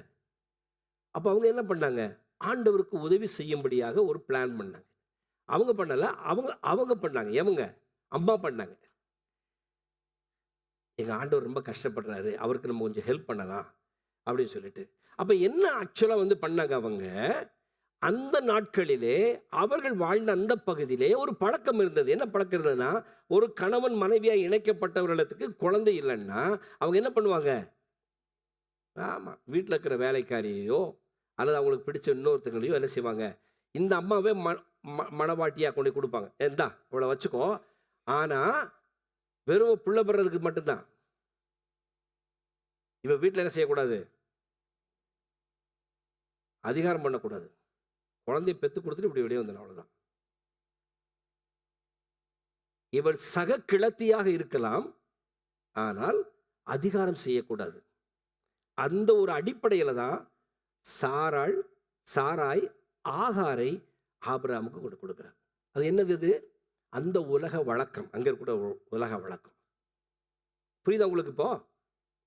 அப்ப இங்கே ரோமர் 12:2 நம்ம பார்க்கிறோம், நீங்கள் இந்த பிரபஞ்சத்துக்கு ஒத்த வேஷம் தெரியாமல் என்றால், இப்ப புரியுதா நான் சொல்றது எதுன்னு? உலகத்தோடு சேர்ந்து போறது. உலகத்தில் இப்படிதான் பழக்க வழக்கங்கள் இருக்கு, நாங்கள் அதை பின்பற்றோம். இந்த உலகத்தை இப்படி பண்றாங்க, அவங்க இப்படி பண்றாங்க, இந்த இடத்துல இப்படிதான் பண்ணுவோம். நம்ம வீடுகளில் நடக்கிற விசேஷங்கள்ல நீங்க பாருங்க, நான் அடிக்கடி சொல்றதா புதுசாக ஒன்றும் சொல்லலை. நம்ம வீடுகளில் நடக்கிற விசேஷங்கள்ல பாருங்க, ஒவ்வொரு விசேஷங்களுக்கும் ஒரு விதமான கட்டுப்பாடு வச்சிருப்பாங்க, ஒரு விதமான பழக்க வழக்கங்கள் வச்சிருப்பாங்க. எங்க முறைப்படி நாங்கள் இப்படி தான் செய்வோம், எங்க முறைப்படி நாங்கள் இப்படி தான் செய்வோம், நாங்கள் தாலி இப்படி தான் போடுவோம், நாங்கள் ட்ரெஸ் இப்படி தான் எடுத்து கொடுப்போம், நாங்கள் அப்படி தான் செய்வோம், இல்லை நீங்கள் தான் எடுக்கணும், இல்லை நாங்கள் தான் எடுக்கணும். இதெல்லாம் நிறைய தேவையில்லாத என்ன செய்வோம், பிரச்சனைகள்லாம் வரும். யார்கிட்ட கையில் காசு இருக்கும் ஒன்று வாங்கி கொடுத்துட்டு போவோம். கணவன் மனைவி அவங்க சந்தோஷமாக வாழணும் 2 பேரும், அவ்வளோதான் முக்கியம். அதுதான் முக்கியம். யார் துணி எடுத்து கொடுத்து போட்டதுனால தான் இவங்க நல்லா வாழ்வாங்கன்னு இருக்கா? மாப்பிள்ளை வீட்டுக்காரங்க ட்ரெஸ் எடுக்கலை, மாப்பிள்ளை வீட்டுக்காரங்க ட்ரெஸ் எடுக்கலைன்னா பொண்ணு வாழாதா? நம்ம கலாச்சாரம் இல்லை. இல்லை, மாப்பிள்ளை வீட்டுக்காரங்க தான் எடுக்கணும். அவங்களுக்கு காசே இல்லைன்னு வச்சுக்கோமே, என்ன பண்ணுவாங்க? கடன் வாங்கணும். கடன் வாங்கிட்டு என்ன செய்வாங்க? காண மயிலாட கடன் வந்து கொண்டாட வாங்கினவன் திண்டாட. கரெக்டா? அப்ப என்ன ஆகும்? குடும்பத்தை இவர்கள் ஆரம்பிக்கும் போது எங்க ஆரம்பிப்பாங்க? சந்தோஷமா இல்லைங்க, ஹனிமூன்ல இல்லைங்க, கடல்ல ஆரம்பிப்பாங்க. That is not the problem. ஆண்டவர் என்ன சொல்றாரு? இந்த உலகத்துல என்ன செய்யறாங்களோ, என்ன மாதிரியை பின்பற்றாங்களோ அதுக்கு பின்னால ஓடாதீங்க. You want anything to be known, உங்க வாழ்க்கைக்கு ஏதாவது தெரிய வேண்டும் என்று நீங்கள் விரும்பினீங்கன்னா வேதத்தை படியுங்க. அருமையா ஆண்டவர் சொல்லி கொடுக்கிறார். ஒரு குடும்பம் என்றால் எப்படி இருக்க வேண்டும், ஒரு கணவன் ஒரு மனைவி எப்படி வாழ வேண்டும், எப்படி இருக்க வேண்டும், ஒரு சபையும் ஒரு மணவாளன் கிறிஸ்துவாய மணவாளனும் மணவாட்டியாகிய சபையும் எப்படி இணைக்கப்பட்டிருக்கிறது, அப்படிதான் ஒரு கணவன் மனைவி வாழ வேண்டும். சொல்லி இருக்கிறார். அப்படித்தான் இருக்கணும். அதை மீறி நடக்கிற ஒவ்வொரு விஷயங்களும் நம்ம தேவனுக்கு விரோதமாக செய்கிறோம். அப்ப மனம் புதிதாகிறது என்ன அர்த்தம்னா, இந்த உலக பாணியை, உலகத்தினுடைய மெத்தட்ஸை நம்ம புறக்கணிச்சு தேவனுடைய அந்த பாணியை, தேவனுடைய வசனத்தினுடைய பாணியை நம் வாழ்க்கையிலே பின்பற்ற வேண்டும். ஹல்லேலூயா, ஹல்லேலூயா. மனம் திரும்புதல் என்றால் பாவத்திலிருந்து மனம் திரும்புதல். பிரைஸ் காட், ஆமென். இந்த உலகத்துக்கு ஒத்த வேஷம் தெரியாமல் தேவனுடைய நன்மையும் பிரியமும் பரிபூர்ணமான சித்தம், தேவனுடைய நன்மையும் பிரியமும் பரிபூர்ணமான சித்தம், தேவனுடைய நன்மை, தேவனுடைய நன்மை, தேவனுடைய பிரியம், தேவனுடைய பரிபூர்ணமான சித்தம். இது என்ன தெரியுமா? அது பரிபூர்ணம். நன்மை, பிரியம், பரிபூர்ணம், இது மூணும் எதுக்குள்ள அடங்கியிருக்கு தெரியுமா? அவருடைய சித்தத்துக்குள்ள அடங்கியிருக்கு. அவருடைய சித்தம் என்பது என்ன? இதுதான், இதுதான் அவருடைய சித்தம். You want to know his will? Come back to the Bible. எழுதப்பட்ட தேவனுடைய வார்த்தைக்கு வாங்க, உங்களுக்கு ஆண்டவருடைய சித்தம் தெரியும். ஆமென். அப்போ என்ன செய்யறாங்க இங்க? அதை பரிபூர்ணமான சித்தம் இன்னதென்று பகுத்தறியத்தக்கதாக, அதை பகுத்து படிக்கத்தக்கதாக நாம் என்ன செய்யணுமாமா? நம்முடைய மனம் புதிதாகிறதுனாலே நாம் மறுவும் அடைய வேண்டும். ஹல்லேலூயா. அப்போ the சேஞ்ச் ஆஃப் மைண்டுங்கிறத பவுல் என்ன நம்மிடத்துல சொல்லி கொடுக்கிறார் என்றால், நீங்க வேத வசனம், அதாவது நன்மையும் பிரியமும் பரிபூர்ணமான தேவனுடைய வார்த்தையை கொண்டு, அவருடைய சித்தத்தை கொண்டு, உங்களுடைய மனதிலே இருக்கக்கூடியதான இந்த மூன்றுக்கும் விரோதமாய், அவருடைய சித்தத்துக்கு விரோதமாய் என்ன இருக்கிறதோ அதை களைந்து அவருக்கு நேராக திரும்பி இந்த மூன்றுக்குள்ளாக நீங்கள் வரும் பொழுது உங்களுக்கு என்ன கிடைக்கும்? நன்மை கிடைக்கும், ஆண்டவருடைய பிரியம் கிடைக்கும், ஆண்டவருடைய பரிபூர்ணம் உங்களுக்குள்ள வந்துடும். மனம் திரும்புதல்ல, நம்முடைய மனம் மாறுதல்ல, நம்ம மறுரூபமாகும்போது நம்முடைய வாழ்வில் என்ன கிடைக்கிறது? தேவனுடைய நன்மையை பெற்றுக்கொள்கிறோம், தேவனுடைய பிரியத்தை பெற்றுக்கொள்கிறோம், பரிபூர்ணம் நம்முடைய வாழ்வில் என்ன செய்யறது? நிறைவாய் வருகிறது. ஒரு அல்ல சொல்வீங்களா? ஹல்லேலூயா. ஸோ அதைத்தான் ஆண்டவர் நம்ம இடத்துல என்ன செய்றாரு, எதிர்பார்க்கிறார். ஹல்லேலூயா. இப்போ இந்த மனம் திரும்புதல், ஹல்லேலூயா, இந்த மனம் திரும்புதல் நம்முடைய வாழ்விலே மிக மிக அவசியமானது. முதலாவது ஒன்று சொன்னேன், உங்களுக்கு மனம் திரும்ப வேண்டிய அவசியம் இருக்கிறது. அதாவது உங்களுக்கு உதவி தேவை என்பதை முதலாவது நீங்கள் விளங்கிக் கொள்ள வேண்டும். ரெண்டாவது, நீங்கள் என்ன செய்யணும், மனம் திரும்பணும். எப்படி மனம் திரும்பணும்? பரத்துக்கு விரோதமாகவும் உமக்கு முன்பாக பாவம் செய்தேன். இந்த ரெண்டு விஷயத்துல திரும்பணும். இன்னைக்கு நமக்கு ப்ராப்ளம் என்ன தெரியுமா? ஒரு பிரச்சனை வந்துருச்சுன்னு சொன்னா ஈஸிலி வி வில் கோ, கதவை மூடிட்டு ஆண்டவரே என்னை மன்னிச்சிருங்கன்னு சொல்லிடுவோம். It's very easy. ஆனால் டேனி ப்ளீஸ் மன்னிச்சிருப்பா, நான் செஞ்சது தப்பு சொல்ல முடியுமா?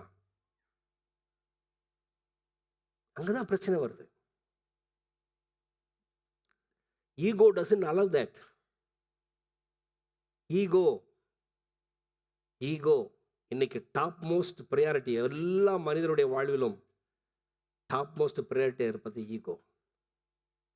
ஈகோவுக்கு ஒரு விளக்கம் சொல்றாங்க, EGO, edging God out. when you have ego, உங்கள்கிட்ட ஆண்டவர் இல்லை. என்ன பண்றீங்க நீங்க? ஆண்டவரை வெளியே அனுப்பி விடுகிறீர்கள். ஆண்டவர்கிட்ட சொல்றீங்க, ஐ டோன்ட் நீட் யூ, நீங்க வெளியே கொஞ்சம் இருங்க, நான் செட்டில் பண்ணிக்கிறேன். புரியுதா உங்களுக்கு நான் சொல்றது? உங்களுக்கு உதவி தேவை என்கிறதை நீங்கள் உணர்ந்தால் தேவனை நீங்க என்ன செய்வீங்க? தேடி ஓடுவீர்கள். தேவனை வேண்டான்னு புறக்கணிக்க மாட்டோம். மனம் திரும்புதல் ஏற்பட்டால், மனம் திரும்புதல் எப்படி வரும்? தேவனுக்கு நேராகவும் மனிதரிடத்திலும். யாரிடத்துல நம்ம தவறு செய்திருக்கிறோமோ, யாருக்கு விரோதமாக நம்ம ஒரு காரியத்தை செய்தோமோ, அல்லது யாரிடத்துல நமக்கு குறை உண்டு என்று நமக்கு தெரியுதோ, அங்க என்ன செய்யணும்? உடனே அவங்ககிட்ட போகணும், அவங்ககிட்ட போய் பேசணும், அவங்ககிட்ட போய் சமாதானம் பண்ணணும், அவங்ககிட்ட போய் ஒப்புரவாகணும். அதை ஆண்டவர் விரும்புகிறார். Price the Lord. மத்தேயு 5ஆம் அதிகாரம் 22, 23 வசனத்துல 23, 24 படிக்கிறோம். ஆண்டவர் சொல்றாரு, நீ என்னோடு கூட சரியா இருக்க வேண்டும் என்று விரும்பினால் நீ முதல்ல என்ன செய்ய? உன் சகோதரனோடு சரியாகு. அங்கேதானே பலிபீடத்தின் முன் உன் காணிக்கையை வைத்து விடு. டோன்ட் பே டு மீ, அதை செலுத்தாதே, அதை அங்கேதானே வைத்து விடு. வைத்து விட்டு முன்பு உன் சகோதரத்திலே போய் ஒப்புரவாகி பின்பு வந்து உன் காணிக்கையை எடுத்துக்கொண்டு வந்து எனக்கு செலுத்து. இல்லைன்னா அந்த காணிக்கை எனக்கு முன்னால் என்ன இருக்கும்? அருவருப்பானதாக இருக்கும். If you want to be right with me, you be right with your neighbour. உன்னுடைய சகோதரிடத்துல, உன்னிடத்துல, அயலான இடத்துல முதல்ல உன்னை சரிப்படுத்திக்கிட்டு அப்புறம் நீ என் இடத்துல வா. ஆமென். அதுதான் ஆண்டவர் சொல்றாரு. யாக்கோபு 5ஆம் நிருபம் 16ஆம் வசனம் என்ன சொல்லுகிறது? யாக்கோபுடைய நிருபத்தில் 5ஆம் அதிகாரத்தில் சொல்றாரு, 16ஆம் வசனத்தில் வாசிக்கலாம். ஒருவருக்கொருவர் நீங்கள் சொஸ்தமடையும்படிக்கு, நீங்கள் சொஸ்தமடையும்படிக்கு. இந்த சொஸ்தம் எங்கிருந்து எங்கெங்க வேணும் தெரியுமா? ஆத்மாவில், சரீரத்தில். ஆமென். சொஸ்தம் எங்க வேணும்? ஆத்மாவிலையும் வேணும், சரீரத்திலையும் வேணும். அப்பதான் பிரியமானவனே, உன் ஆத்மா வாழ்கிறத போல நீ எல்லாவற்றிலும் வாழ்ந்து சுகமா இருக்க முடியும். ஆமென். ஆத்மாவில் சொஸ்தம் இல்லைன்னா சரீரத்தில் சொஸ்தம் வராது. அதனாலதான் ஆண்டவர் சொல்றாரு, சொஸ்தத்தை முதல்ல நீ உடம்புல, சரீரத்துல வியாதி குணமாக வேண்டும் என்று நீ விரும்பினா முதல்ல நீ என்ன செய்ய? உன் ஆத்மா குணமாகிறதுக்கு நீ முதல்ல என்ன செய்ய? முயற்சி பண்ணு. First set right your heart before God and man. மனிதனுக்கும் தேவனுக்கும் இடையே ஒருவருக்கொருவர் உங்கள் குற்றங்களை என்ன செய்யுங்க? பயத்தோட சொல்லுங்க. அந்த வசனத்தை வாசிங்க மறுபடியும். நீங்கள் சொஸ்தமடையும்படிக்கு உங்கள் குற்றங்களை ஒருவருக்கொருவர் அறிக்கையிடுங்கள். அறிக்கையிட்டு ஒருவருக்காக ஒருவர் ஜெபம் பண்ணுங்க. அங்கதான் அப்ப அந்த மாதிரி நம்ம பண்ணும்போது நம்ம என்னமா மாறிடுறோம்? நீதிமானா மாறிடுறோம். நீதிமானுடைய ஜெபம் மிகுந்த பலனுள்ளதாக இருக்கும். ஹல்லேலூயா. எப்போ ஒரு குற்றத்தை நம்ம ஒத்துக்கொண்டு ஒருவர் குற்றத்தை ஒருத்தருக்கு ஒருவர் அறிக்கை செய்து ஒருவருக்காக ஒருவர் ஜெபிக்க ஆரம்பிச்சிட்டோமோ, then we become righteous person. ஆண்டவர் அந்த நீதியை விரும்புகிறார். அப்போ நான் மனம் திரும்புகிறேன் என்று சொன்னால், மனம் திரும்புதல் இந்த விஷயம். மனம் திரும்ப அவசியம் இல்லாத 99 பேரை குறித்து ஆண்டவருக்கு கவலை இல்லை. மனம் திரும்புகிற ஒரு மனிதனை குறித்து அவர் கவலைப்படுகிறார், அவர் கரிசனைப்படுகிறார். அந்த ஒரு மனிதனாலே பரலோக ராஜ்யத்திலே மிகுந்த சந்தோஷம் உண்டாயிருக்கிறது. A joy, full of joy in the heavenly kingdom. So ஆண்டவர் நம்மிடத்தில் என்ன செய்யறாரு? நாம் சுகமாக விரும்பும் பொழுது you should be free from your ears. பாவத்திலிருந்து நாம் விடுவிக்கப்பட்டவர்களாக இருக்கணும். ஹல்லேலூயா. நீங்கள் உண்மையான சுதந்திரத்தை அடைய வேண்டும் என்றால், உண்மையான விடுதலை வேண்டும் என்றால், நான் சரீரத்தில் சொல்லலை, உங்கள் ஆத்துமாவில் விடுதலை என்பது எங்கே ஆரம்பிக்கிறது? உள்ளுக்குள்ள ஆரம்பிக்குது. கிறிஸ்து உங்களை குமாரன் உங்களை விடுதலையாக்கினால் நீங்கள் மெய்யாகவே விடுதலையாவீர்கள். அப்படின்னா உள்ளுக்குள்ள உங்க ஆத்துமாவில் பாவத்தின் கட்டுகள் இருந்து, சாபத்தின் கட்டுகள் இருந்து குமாரன் உங்களை விடுதலையாக்கும் பொழுதுதான் நீங்க மெய்யான விடுதலைக்குள்ள வர்றீங்க.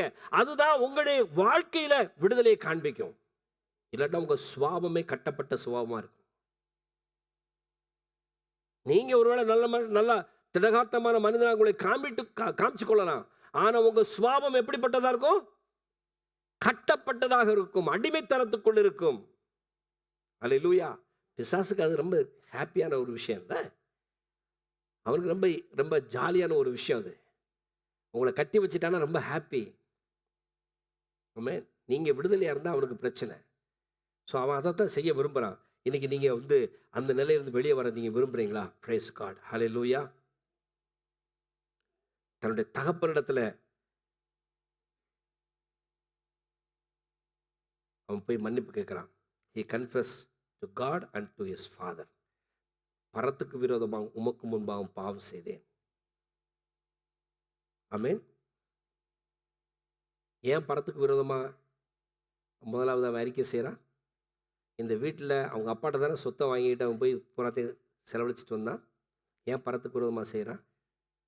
ஏன்னா அவன் செஞ்ச எல்லா காரியத்தையும் பரத்திலிருந்து தேவன் பார்த்து கொண்டு இருக்கிறார். First get set with God and then you're with your man. ஆண்டவர் நம்மிடத்தில் என்ன எதிர்பார்க்குறாரு? நீ முதல்ல உன் சகோதரனிடத்தில் ஒப்புரவாயிட்டு அப்புறம் வாய் என்கிட்ட. ஏன்னா என்கிட்ட ஒப்புரவாகிறது எளிதான ஒரு காரியம். தேவனிடத்தில் ஒப்புரவாகிறது எளிதான காரியம். தேவனிடத்தில் மன்னிப்பு கேட்கறது ரொம்ப ஈஸி. ஆண்டவரே அப்படின்னா உடனே இறக்கப்பட்டு கொடுத்துருவாரு. மனுஷன் மன்னிக்க மாட்டான். அங்கே பெற்றுக்கொள்றதா மிக கடினமான ஒரு காரியம். ஸோ இன்றைக்கி காலை வேளையில் ஆண்டவர் உங்களோடு கூட பேசுகிறேன் நான் நினைக்கிறேன். நீங்கள் என்ன யோசிக்கிறீங்க எனக்கு தெரியல. If you really repenting yourself, come to the light. உங்கள் வாழ்க்கையில் வெளிச்சத்துக்குள்ளே நீங்கள் வர்றீங்க. உங்களை உண்மையாக மனம் திரும்புதலை நீங்கள் பெற்றுக்கொள்ளும் போது நீங்கள் தேவனுடைய வெளிச்சத்துக்குள் வருகிறீங்க. உங்களுடைய பாதை செவ்வையாக இருக்கும். உங்களுடைய நடையில் தடுமாற்றம் இருக்காது. உங்களுக்கு மன சமாதானம், அமைதி இருக்கும். ஹல்லேலூயா. மூன்றாவதாக நம்ம என்ன செய்ய பாருங்க. மூணாவதாக ஒரு பெரிய பிரச்சனை நம்மளுக்கு கிறிஸ்தவ ஜீவியத்தில் மிகப்பெரிய ஒரு பிரச்சனை தெரியுமா? we love to listen the lies of the devil. கர்த்தருடைய வார்த்தையை கேட்கறதுக்கு நமக்கு எவ்வளவு ஆர்வம் இருக்கிறதோ இல்லையோ, பிசாசுட பொய்யை கேட்கறதுக்கு நமக்கு ரொம்ப ஆர்வம் அதிகமாக இருக்கு. இது எங்கிருந்து ஆரம்பிச்சது தெரியுமா? ஏதேன் தோட்டத்தில் ஆரம்பித்த விஷயம். இது நேற்றுக்கு இன்னைக்கு நடந்த விஷயம் அல்ல. இது ஏதேன் தோட்டத்தில் ஆரம்பித்த விஷயம். தேவன் மனிதனை ஆணும் பெண்ணுமாக தன்னுடைய சாயலிலே, தன்னுடைய ரூபத்திலே, தன்னுடைய சுவாபத்திலே, தன்னுடைய அன்பின் குணாதிசயத்திலே அவரைப் போலவே நீதியாக, உண்மையாக, நேர்மையாக படைத்தார். அவரோடு கூட அவர்கள் நடந்தார்கள். அவருடைய சத்தத்தை கேட்டார்கள், அவரோடு பேசினார்கள். என்ன செஞ்சது? அந்த உறவு, கம்யூனிகேஷன் தொடர்ந்துகிட்டே இருந்துச்சு. ஆனால் ஒரு டைம் வந்தது, தந்திரமுள்ள சர்ப்பம் அங்கே தோட்டத்துக்குள்ளே பிரவேசித்த பொழுது, தந்திரமுள்ள சர்ப்பம் அவங்களிடத்தில் பேச ஆரம்பித்த பொழுது, கர்த்தர் பேசின, சர்வத்தையும் படைத்த, சர்வ சிருஷ்டிக்கும் எஜமானராகிய மகிமையுள்ள சர்வ வல்லமுள்ள தேவனாகிய அவருடைய வாயிலிருந்து புறப்பட்ட வார்த்தைகள் அங்கே மனிதனிடத்திலே கிரியை செய்யவில்லை. அவன் என்ன செஞ்சான்? அவன் வேற ஒன்றும் சொல்லலை, சும்மா லேசா ஒரு சந்தேகத்தை மட்டும் எழுப்பி விட்டான். அப்படியா சொன்னாரு, அப்படியா சொன்னாரு. இதை நான் பல முறை இந்த ஆலயத்தில், இந்த புல்பிட்ல இருந்து நான் பேசியிருக்கேன். தேவன் இப்படியா சொன்னாரு, தேவன் இதுதான் பிசாசு என்ன செய்வான்? ஆரம்பிப்பான். But something is there behind. அவனுடைய பொய்யை அதில் என்ன செய்வான்? இணைத்து. அவனுடைய பொய்யை என்ன செய்வான்? கர்த்தருடைய வார்த்தை இருக்கும், அந்த வார்த்தையில கொஞ்சம் பொய்யை இணைத்து இயேசுவிடத்திலே போய் என்ன சொல்றான்? மேலே இருந்து கீழே குதிங்க, தேவ தூதர்கள் உங்க காலை தாங்குவாங்கன்னு சொல்லி எழுதியிருக்குல்ல.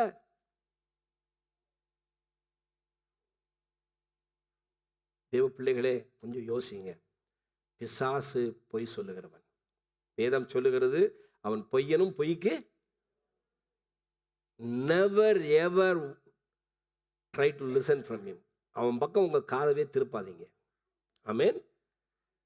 எல்லா விதமான அடிமைத்தனமும் எல்லா விதமான கட்டுகளும் முதலாவது பொய்யிலிருந்து தான் ஆரம்பிக்கிறது. Every bondages starts from the lie. ஒரு சின்ன பொய் உங்களுக்குள்ள விதைக்கப்பட்டுருச்சுன்னா அங்கதான் அடிமைத்தனம் ஆரம்பிக்குது. ரைட்? லூக்கா 15ஆம் அதிகாரம் 25வது வசனத்தை வாசிக்கலாம். ம் ம் ம் ம் ம் ம் ம் ம் ம் ஆ ம் ஆ ஆ ஆ பாருங்க, இளைய குமாரன் திரும்பி வந்தான்னு கேள்விப்பட்ட உடனே அங்க வீட்டுக்குள்ள ஒரு பெரிய சந்தோஷம். ஒரு பாவி மனது நிமித்தம் பரலோக ராஜ்யத்திலே மிகுந்த சந்தோஷம் உண்டாயிருக்கிறது. இந்த சந்தோஷத்தை அந்த வீட்டில் கொண்டாடிட்டு இருக்காங்க. அந்த கொண்டாட்டத்துக்குள்ள இவனுக்கு போக மனசு இல்லை. இவன் வெளியே நிற்கிறான். தகப்பன் அவனை பார்த்து என்ன செய்யறாரு? வருந்தி கூப்பிடுகிறார், பாப்பா உள்ள. அப்ப அவன் ஃபர்ஸ்ட் என்ன சொல்றான் பாருங்க.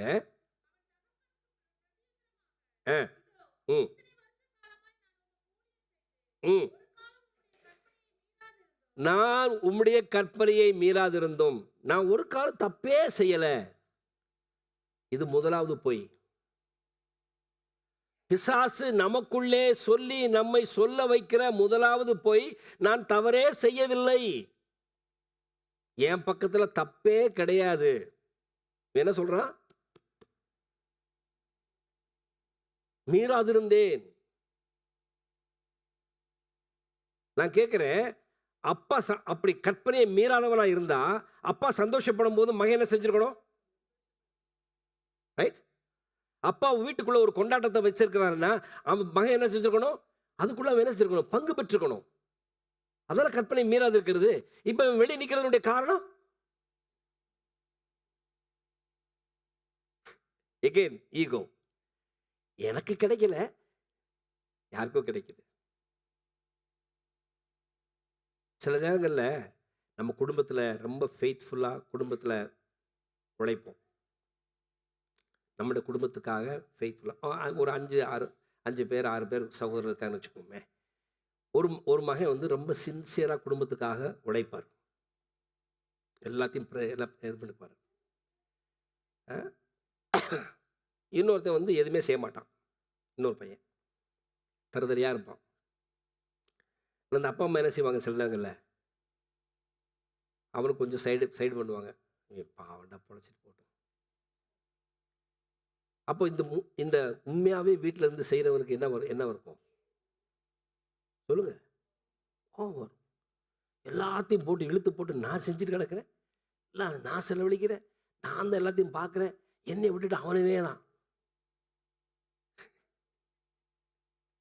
ஆண்டவர் சொல்றாரு, நான் ஒருவன் மேல் தயாளம் உள்ளவனாக இருந்தால், நான் ஒருவன் மேல கிருபை உள்ளவனாக இருந்தால், நீயே அதை பத்தி வருத்தப்படுற கேட்கிறாரு. உனக்குள்ளதை குறித்து கவலைப்படு, அடுத்தவங்களை குறித்து கவலைப்படாத. அவங்களுக்கு என்ன கிடைக்குதை பத்தி நீ ஒரிப்படாத. ஐயோ அது சரியில்லை, இன்னும் எனக்கு தான் கிடைச்சிருக்கணும், அது அவருக்கு எப்படி கிடைக்கலாம்? அது நம்முடைய வேலை அல்ல. அங்கதான் ரிசன்மெண்ட் ஸ்டார்ட் ஆகுது. அவன் என்ன சொல்றான்? நான் தவறே செய்யவில்லை என்கிறான்.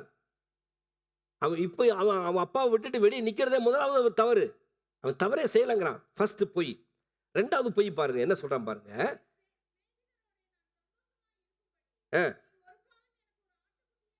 ஒண்ணுமே எனக்கு தரலைங்கிறான். ஒண்ணுமே எனக்கு நீங்க தரல அப்படிங்கிறான். இளையகுமாரன் சொத்தை பிரித்து கேட்கிறப்போ சொத்தை பிரிச்சிருப்பாங்களா இல்லையா? சொல்லுங்க. இளையகுமாரன் சொத்தை பிரித்து கேட்டுறப்போ சொத்தை பிரிச்சிருப்பாங்கல்ல? அப்படித்தானே இளையகுமாரன் கொடுத்து அனுப்பிச்சிருக்க முடியும். அப்போ சொத்தை பிரிக்கும் போது எப்படி பிரிச்சிருப்பாங்க? மூத்த மகனுக்கு 2 பகுதி, double portion for the elder person. அப்போ 3 பகுதியாக பிரித்து 2 பகுதியை இவனுக்கு வைத்து விட்டு 1 பகுதியை அவன் கையில் கொடுத்துருப்பாரு. அவன் கொண்டு போய் தொலைச்சிட்டு வந்துட்டான். ஓகே, எனக்கு ஒன்றுமே கொடுக்கலங்கிறாம இவனுக்கு என்ன வச்சிருக்காங்க? அவர் என்ன சொல்றாரு? அவங்க அப்பா என்ன சொல்றாரு பாருங்க. வேசிகளிடத்திலே ஆசியை அழித்து போட்ட உம்முடைய குமாரனாகிய இவன் என் சகோதரன் இல்லை, உம்முடைய குமாரனாகிய இவன். இதுதான் நம்முடைய ஆட்டிடியூட் டுடே. இன்னைக்கு நம்ம ஆட்டிடியூட்ல என்னன்னு பார்த்துக்கோங்க. அப்போ இதெல்லாம் பொய். நம்முடைய சகோதரன் சொல்ல விடாதபடி பிசாசு நம்முடைய உள்ளத்துக்குள்ள இருந்து ஓ மகன் வீட்டுக்குள்ள நடக்கிற விஷயம் அது. சொந்த வீட்டுக்குள்ள ஒரு தகப்பனுக்கு 2 பிள்ளைங்க, அந்த 2 பிள்ளைகள ஒரு பிள்ளை இன்னொரு பிள்ளை போய் சொல்றான், அவன் என் சகோதரன் சொல்லாம அவன் ஓம் பிள்ளைங்கிறான். அப்ப இவன் யாரு? விளங்குதா உங்களுக்கு? நல்லா கவனிச்சு பாருங்க. உம்முடைய குமாரன் இவன் வந்தவுடனே கொளுத்த கன்று இவனுக்காக அடிப்பித்தீரே என்றான். அதுக்கு தகப்பன், மகனே, நீ எப்பொழுதும் என்னோடு இருக்கிறாய், எனக்குள்ளதெல்லாம்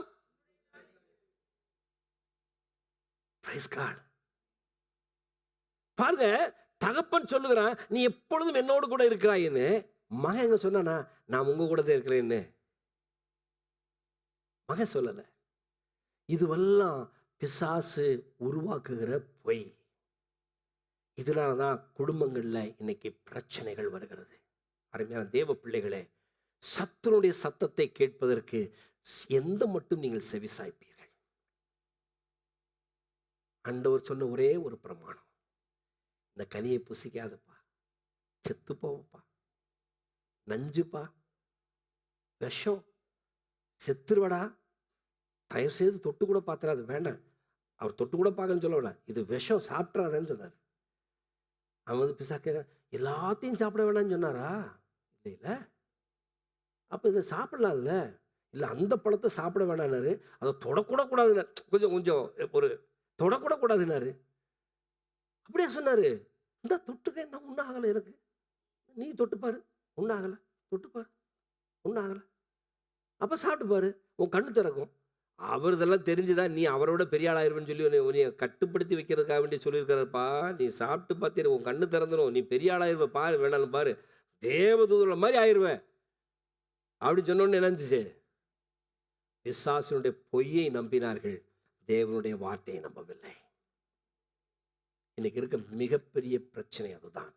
ஆகவே இன்னைக்கு ஆண்டவர் உங்களிடத்துல கேட்கிற விஷயம் என்ன தெரியுமா? பிசாசுடைய பொய்யை களைந்து போடுங்கள். பிசாசுடைய பொய்க்கு உங்க வாழ்க்கையில இடம் கொடுக்காதீங்க, அவனுக்கு செவி சாய்க்காதீங்க. கர்த்தர் உங்களோடு பேசட்டும். நீங்க கர்த்தருடைய பிள்ளையா இல்லையா? யோவான் 1:12, அவருடைய நாமத்தின் மேல் விசுவாசம் உள்ளவளாய் அவரை ஏற்றுக்கொண்டவள் எத்தனை பேர், அத்தனை பேரும் அவருடைய பிள்ளைகளாகும்படி அவருக்கு அதிகாரம் கொடுத்தார். Price the Lord. ஸோ அந்த அதிகாரத்தின்படி நீங்க அவருடைய பிள்ளைகளா மாறிட்டீங்க. எப்படி உங்களுக்கு அந்த அதிகாரத்தை கொடுத்தார்? அவருடைய அவருடைய ரத்தத்தை சிந்தி உயிரை கொடுத்து, அந்த ரத்தத்தின் மூலமாய் உங்களுடைய பாவங்களை அக்கிரமங்களை கழுவி காணியாட்சிக்கு புறம்பாய் கிடந்த உங்களை தம்மோடு கூட என்ன செஞ்சாரு? சேர்த்து கொண்டார் இல்லையா? அவரை நினைச்சு பாருங்க, அவரை நினைச்சு பாருங்க. இந்த இடத்துல இருக்கிறதான பிசாசுடைய பொய்யையோ அல்லது இங்க நடக்கிற மற்ற காரியங்களையோ நீ நினைச்சு பார்க்காம, உங்களுக்காக ஜீவனை கொடுத்து உங்களை அவருடைய பிள்ளைகளாக மாற்றிக்கொண்ட, அவருடைய சுதந்திரம் முழுவதையும் உங்களுக்கு அர்ப்பணித்த அவரை நோக்கி பாருங்கள். அப்போ அப்படி செஞ்சா மட்டும்தான் பிசாசுடைய பொய்யை உங்களால் செய்ய முடியும், உதறி தள்ளிவிட முடியும். ஒரு நல்ல சொல்வீங்களா? Price God. ஆமென். அவர் சொல்றாரு, நீ என் கூட தான்ப்பா இருக்கிற அப்படின்னு. இல்லை, அவன் சொல்ற, நான் உங்க கூட இருக்கிறேன்னு அவன் சொல்லவே இல்லை கடைசி வரைக்கும். அவன் வருந்தி கூப்பிடுகிறார். ஒரு தகப்பன் வருந்தி மூத்த குமாரனை கூப்பிடுகிறார். அவன் வரல உள்ளுக்குள்ள. Praise Lord. ஆமென். அவனுக்கு கிடைக்குது, அவனுக்கு விருந்து வைக்கிறீங்க, எனக்கு ஏன் கிடைக்கல? எனக்கு ஏன் கொடுக்கல?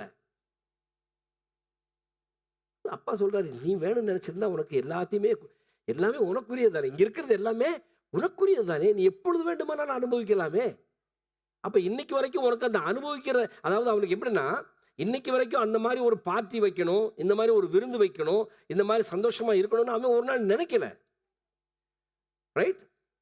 அவன் நினைச்சது அது கிடைச்சிருக்கும். அவன் நினைக்கல. ஆனா இன்னொருத்தங்களுக்கு கொடுக்கும்போது நினைக்கிறான், ஐயோ அவங்களுக்கு கொடுக்குறாங்க நம்ம கொடுக்கலையே. இதுதான் ஜெலசி, பொறாமை. சபையில கூட அது அப்படி வந்துவிடக்கூடாது. தலைவர்களுக்குள்ளே, சுவாச மக்களுக்குள்ளே, தேவனுடைய பிள்ளைகளுக்கு இடையிலே இந்த விஷயம் என்ன செய்யக்கூடாது? வந்துவிடக்கூடாது. குடும்பத்திலே இந்த விஷயம் வந்துவிடக்கூடாது. கணவன் மனைவிக்குள்ளே, பிள்ளைகளுக்குள்ளே இந்த விஷயங்கள் நுழைந்துடக்கூடாது. ஹல்லேலூயா. பிசாசை துரத்துங்க. அவன் உங்கள் ஏரியாவில் இருக்கக்கூடாது. அவனுக்கு இடமே கொடுக்காதீங்க. அவன் பேச ஆரம்பித்தானா அவனுடைய பேச்சு அப்படியே நெய் ஒழுகிற மாதிரி பேசுவான். நீங்கள் மயங்கி அப்படியே அவன் பேச்சை என்ன செய்வீங்க? முழுமையாக நம்பி கர்த்தருடைய வார்த்தையை விட்டுருவீங்க. அவன் அவ்வளவு சூப்பராக is an Oracle, artist, skilled speaker. அவனை மாதிரி யாரும் பேச முடியாது. பெரிய மேடை பேச்சாளி. அவனை சரியாக ஏமாத்திடுவான். அவனுக்கு பேரே வஞ்சகன். ஆதி முதல் வஞ்சிக்கிறவனாய் இருக்கிறான் என்று சொல்லி வேதம் சொல்லுகிறது. அல்லேலூயா. இன்றைக்கும் அவனுடைய வஞ்சகம் தொடர்கிறது. ஆனால் நாம் எல்லாரும் இன்னும் வஞ்சிக்கப்பட்டு தான் கொண்டிருக்கிறோம். ஆண்டு சொல்றாரு, அவனுடைய வஞ்சகம் உங்களுக்கு தெரியாதல்லங்கிறாரு. அவனுடைய தந்திரம் உங்களுக்கு தெரியாதல்ல. 3ஆம் அதிகாரத்தினுடைய முதல் வசனமே சகல காட்டு ஜீவராசிகளில், சகல காட்டு மிருகங்களிலும் சர்ப்பம் தந்திரம் உள்ளதாக இருந்ததுங்கிறாரு. அவனை அறிமுகப்படுத்தும் போதே தந்திரம் உள்ளவன் என்று தான் அறிமுகப்படுத்துகிறார். அவனுடைய தந்திரங்கள் உங்களுக்கு தெரியாது கிடையாது. அவனுக்கு புதுசு புதுசாக செய்ய தெரியாது. அந்த பழைய ஓல்டு ஸ்டாட்டிஸ்டிக்ஸ் அதுதான். அன்னைக்கு என்ன செஞ்சானோ, ஆதாம்கிட்ட ஏவாள்கிட்ட என்ன செஞ்சானோ அதையே தான் திரும்ப திரும்ப செஞ்சுக்கிட்டு இருக்கான். அன்னைக்கு சாராள்கிட்ட ஆபிரகாம்கிட்ட என்ன பண்ணானோ அதே தான் திரும்ப திரும்ப பண்ணிட்டு இருக்கான். ஆனால் இவ்வளவையும் படித்து இவ்வளவும் தெரிஞ்ச உங்களுக்கும் எனக்கும் இன்னும் நம்ம தவறி விழுகிறது எங்க? அதே வஞ்சகத்தில் தான். ஆண்டவர் இன்னைக்கு நம்மை பார்த்து கேட்கிறார், can you repent and come back again to me? இடத்துல திரும்பி வர முடியுமா? பிசாசின் பொய்யை களையுங்கள். ஹல்லேலூயா. நமக்குள்ள பொறாமை வேண்டாம், நமக்குள்ள எரிச்சல் வேண்டாம். ஹல்லேலூயா. ஒரு குடும்பத்தில் ஒரு குழந்தைக்கு ஃபேவரட்டிசம் கிடைக்குதுன்னு நினைச்சிங்கன்னு சொன்னால் அது பிசாசுடைய பொய்.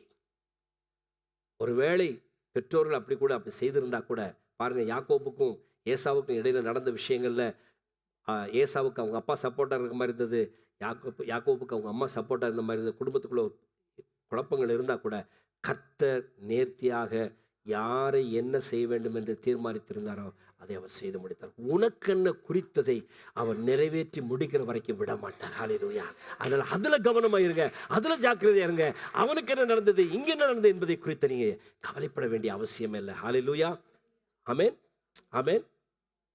புது அந்த குடும்பத்தில் நடக்கிற ஒரு விஷயம் பார்த்தீங்கன்னா, அந்த மூத்த பிள்ளையாருன்னு சொல்லுவாங்க பாருங்க, எல்டஸ்ட் சன். அவருக்கு என்ன தெரியுமா? நான் தான் எல்லாம் செய்யணும், நான் வீட்டில் மூத்த பிள்ளை, என் தலைமையில தான் எல்லாம் விழுந்துருக்கு. ரைட்டா? இருக்கா இல்லையா? ப்ரைடு. நான் தான் வீட்டில் மூத்த பிள்ளை, எல்லாம் நான் தான் செய்யணும். அப்புறம் இளைய குமாரன் இருந்தானா எல்லாத்துக்கும் கடைசி பையன். அவன் சொல்லுவான், எல்லாம் எனக்கு தான்,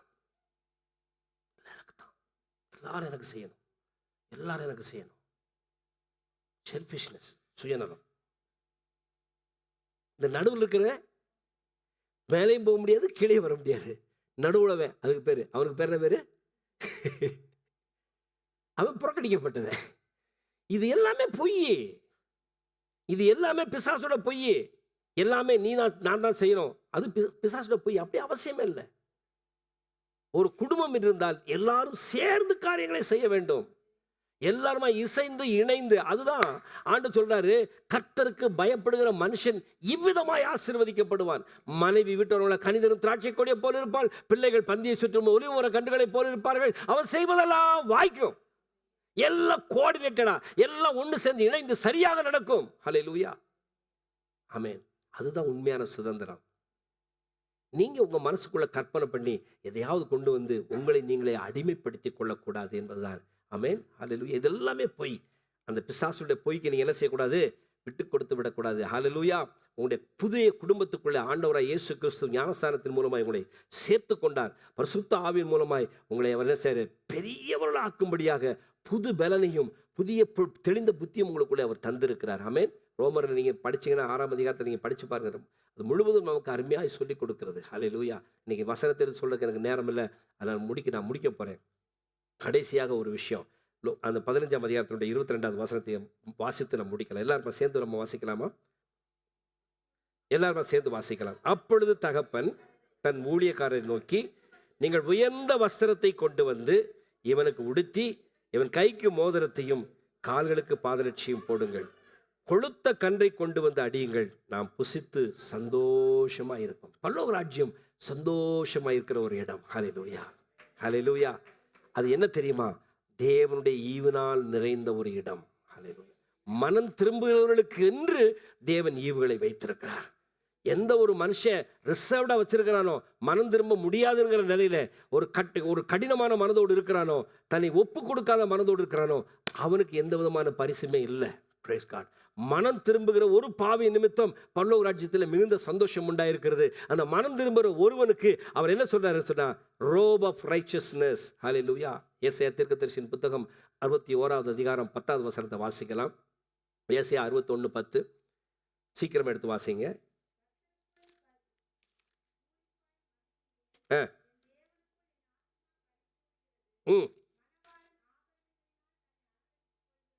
ம் ஒப்பாக ரட்சிப்பின் வஸ்திரங்களை எனக்கு உடுத்தி நீதியின் சால்வை எனக்கு தந்தார். ஹல்லேலூயா. எதுக்கு ஒப்பாக? மணவாளன் தன்னை அலங்கரித்துக் கொள்கிறது போல இந்த ரட்சிப்பின் வஸ்திரம் உங்களை எப்படி கொண்டு வருது? மணவாளனை போல மாற்றி விடுகிறது. ஐயா, ஹல்லேலூயா. இழந்து போன இளையகுமாரன் எல்லாத்தையும் இழந்து, என்ன ஸ்மெல்லு? பன்னி. ஐயோ, பன்னியோட நாத்தம். இப்போ மணவாளுடைய ஸ்மெல்லு. மணவாளன் எப்படி வந்து நிற்பான்? இல்லாத ஒரு 4-5 சென்டாவது எப்படி எடுத்து வச்சுப்பாங்களா? இங்கே இந்த பக்கம் ஒரு பெர்ஃப்யூமு, இந்த பக்கம் ஒரு பெர்ஃப்யூமு, சட்டைக்கு ஒரு பெர்ஃப்யூமு, உள்ளே போடுற டைக்கு ஒரு பெர்ஃப்யூமு, வேணும்னா உள்ளுக்குள்ளே போடுறதுக்கு கூட சேர்த்து நினைச்சிருப்பாங்க. எல்லாத்துக்கும் பெர்ஃப்யூம் அடிச்சிருப்பாங்க. அப்படி தானே? உடம்பு பாருங்க, இதில் உடம்பு என்ன செய்கிறாங்க? அந்த என்னது அத்தரு சந்தனம் இதெல்லாம் போட்டு உடம்புல தேய்க்கிறாங்க. குளிக்க வைக்கிறதுக்கு, கல்யாணத்துக்கு முன்னாடி குளிக்க வைக்கிறதுக்கு என்ன செய்வாங்க? உடம்புல அந்த சந்தனமெல்லாம் போட்டு தேய்ச்சி குளிக்க வைப்பாங்க. அஃப்கோர்ஸ் இப்போலாம் அந்த பழக்கம் மாறிடுச்சுன்னு நினைக்கிறேன். அந்த காலத்தில் உண்டு, இதெல்லாம் உண்டு. நறுமணம், உடம்புலேருந்து நறுமணம் வரணுமா? எஸ்தர் ராஜாத்திக்கு ஆட்டு மந்தையை மேய்க்கிறவளாக இருந்தவளை அவள் அரசருடைய அரண்மனைக்குள்ளே வருவதற்கு, ராணி ஆக்குவதற்கு 6 மாதங்கள் காலம் பிடித்ததாமா. அவளை சரிப்படுத்துவதற்கு, அவளுடைய சரீரத்தில் இருக்கிற அந்த ஸ்மெல்லை மாற்றுறதுக்கு 6 மாதங்கள் தைலங்களை போட்டு போட்டு போட்டு போட்டு போட்டு சரி பண்ணி கடைசியாக ஒரு நாளில் வந்து, yes you are fit to be in the presence of the king. அப்படி தான் ஆண்டவர் நம்மளை உருவாக்கிட்டு இருக்கிறார். அந்த ரட்சிப்பில் அந்த நீதியின் வஸ்திரத்தை நமக்கு கொடுத்து அவருடைய முன்னால் நிற்க வைக்கிறதுக்கு நம்மை தகுதி உள்ளவர்களாய் மாற்றி இருக்கிறார். ஹல்லேலூயா. மோதிரம். லூக்கா எழுதின சுவிசேஷம் 10ஆம் அதிகாரம் 19ஆம் வசனத்தில் நம்ம வாசிக்கிறோம். ஆமென். வாசிக்க சீக்கிரமா 10:19.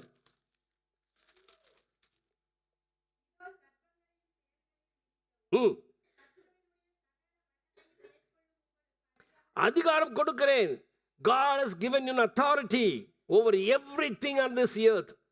எந்த ஆதாம் ஏவாளுக்கு தேவன் சொன்னார் அல்லவா, பூமி மேல் இருக்கிற சகலத்தையும் ஆண்டு கொள்ளுங்கள் என்று சொன்னார் அல்லவா, கீழ்ப்படுத்தி ஆண்டு கொள்ளுங்கள். அந்த அதிகாரத்தை மீண்டும் கொடுக்கிறார். இழந்து போனவன் தான், நாரி போனவன் தான், தன் வாழ்க்கை கெட்டு போச்சு, எல்லாமே மோசமா போச்சு, இனி சரிப்படுத்துறதுக்கு வழியே இல்லை. ஒரே ஒரு காரியம் அவன் செஞ்சான். புத்தி தெரிந்தது, வீட்டுக்கு வந்தான். அப்பா, தேவனுக்கு விரோதமாக பாவம் செய்த என்னை மன்னிச்சிருங்க. ஒரே ஒரு சம்பவம், என்னை மன்னிச்சிருங்க, மேட்டர் செட்டில்டு. இன்னைக்கு நம்ம அதுதான பிரச்சனையா இருக்கு.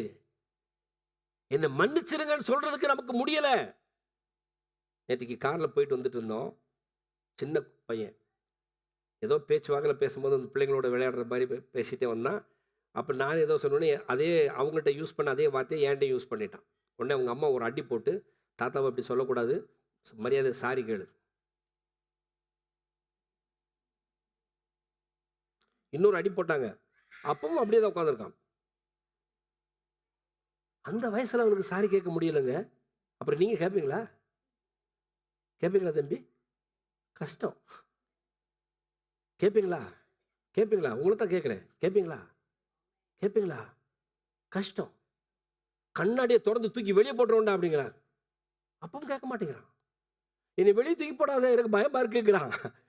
ஆனா சாரி சொல்றான். இதுதாங்க மனிதனுடைய சுவாபம். இது விழுந்து போன பாவ சுவாபம். விழுந்து போன பாவ சுவாபம். புரிந்து கொள்ளுங்கள். அதுதான் மனம் திரும்புதலை பற்றி நான் பேசினேன். மனம் மறுரூபமாகணும், உள்ளுக்குள்ள மாற்றம் ஏற்படணும். Change in the mind. வெளிப்புறமாக நாம் பார்க்கிறதற்கு, ஒரு காரியம் பார்க்கறதுக்காக செஞ்சோம்னா மறுபடியும் மறுபடியும் தவறுகள் வந்து கொண்டே இருக்கும். உண்மையான மனம் திரும்புதல் ஒன்று உள்ளே ஏற்பட்டு விட்டால் திரும்ப அதை நினைக்கவே நினைக்காது. ஆண்டவர் சொல்றாரு, உன் பாவங்கள் ரத்தாம்பரத்தை போல் சிவப்பாய் இருந்தாலும் உன்னை பஞ்சை போல வெண்மையாக மாற்றுவேன், அவைகளை என் முதுகுக்கு பின்னால் தூக்கி போட்டு விட்டேன், அது ஒருபோதும் நான் நினையாது இருப்பேன்னு சொல்றாரு. நாம் அவருடைய சாயலில் படைக்கப்பட்டவங்க. மற்றவருடைய குற்றங்களை நம்ம என்ன பண்ணணும்? முதுகுக்கு பின்னால் தூக்கி போட்டுடணும், மன்னிச்சிடணும். கசப்பான உணர்வுகள் நமக்குள்ள வேண்டாம். அது இருந்ததுன்னா இந்த ரோப் ஆஃப் ரைச்சஸ்னஸ், இந்த ரிங் ஆஃப் அத்தாரிட்டி நமக்கு கிடைக்கவே கிடையாது. ஹல்லேலூயா. ஷூஸ், அவங்க பாதரட்சை போட சொன்னாங்களாமா. பவர். ஹல்லேலூயா. பவர். அப்போஸ்தலர் 1:8, பரிசுத்தாய் வரும்பொழுது நீங்கள் பலனடைந்து உலகத்தின் முடிவு வரைக்கும் சாட்சிகளாக இருப்பீர்கள். இன்னைக்கு ஆண்டவர் நம்மளோட கூட பேசியிருக்கிறார். எத்தனை பேர் நீங்கள் விசுவாசிக்கிறீங்க? என்னோட கூட பேசினார். God is repeatedly speaking to us to come out of every bondages in our heart. நம்முடைய இருதயத்தில் இருக்கிற அந்த கசப்புகள், அந்த வெறுப்புகள், பொறாமைகள், எரிச்சல்கள் இருந்து நம்ம வெளியே வர வேண்டும் என்று ஆண்டவர் திரும்ப திரும்ப சொல்லுகிறார். என்ன அர்த்தம்? அவைகள் இன்னும் நம்மை ஆண்டு கொண்டிருக்கிறது. We are chained by devil unknowingly. வெளிப்படையாக கண்ணில் பார்க்க முடியாது, கண்களுக்கு மறைவான விஷயம். ஃபோனில் இன்னைக்கு தான் பார்த்தேன்.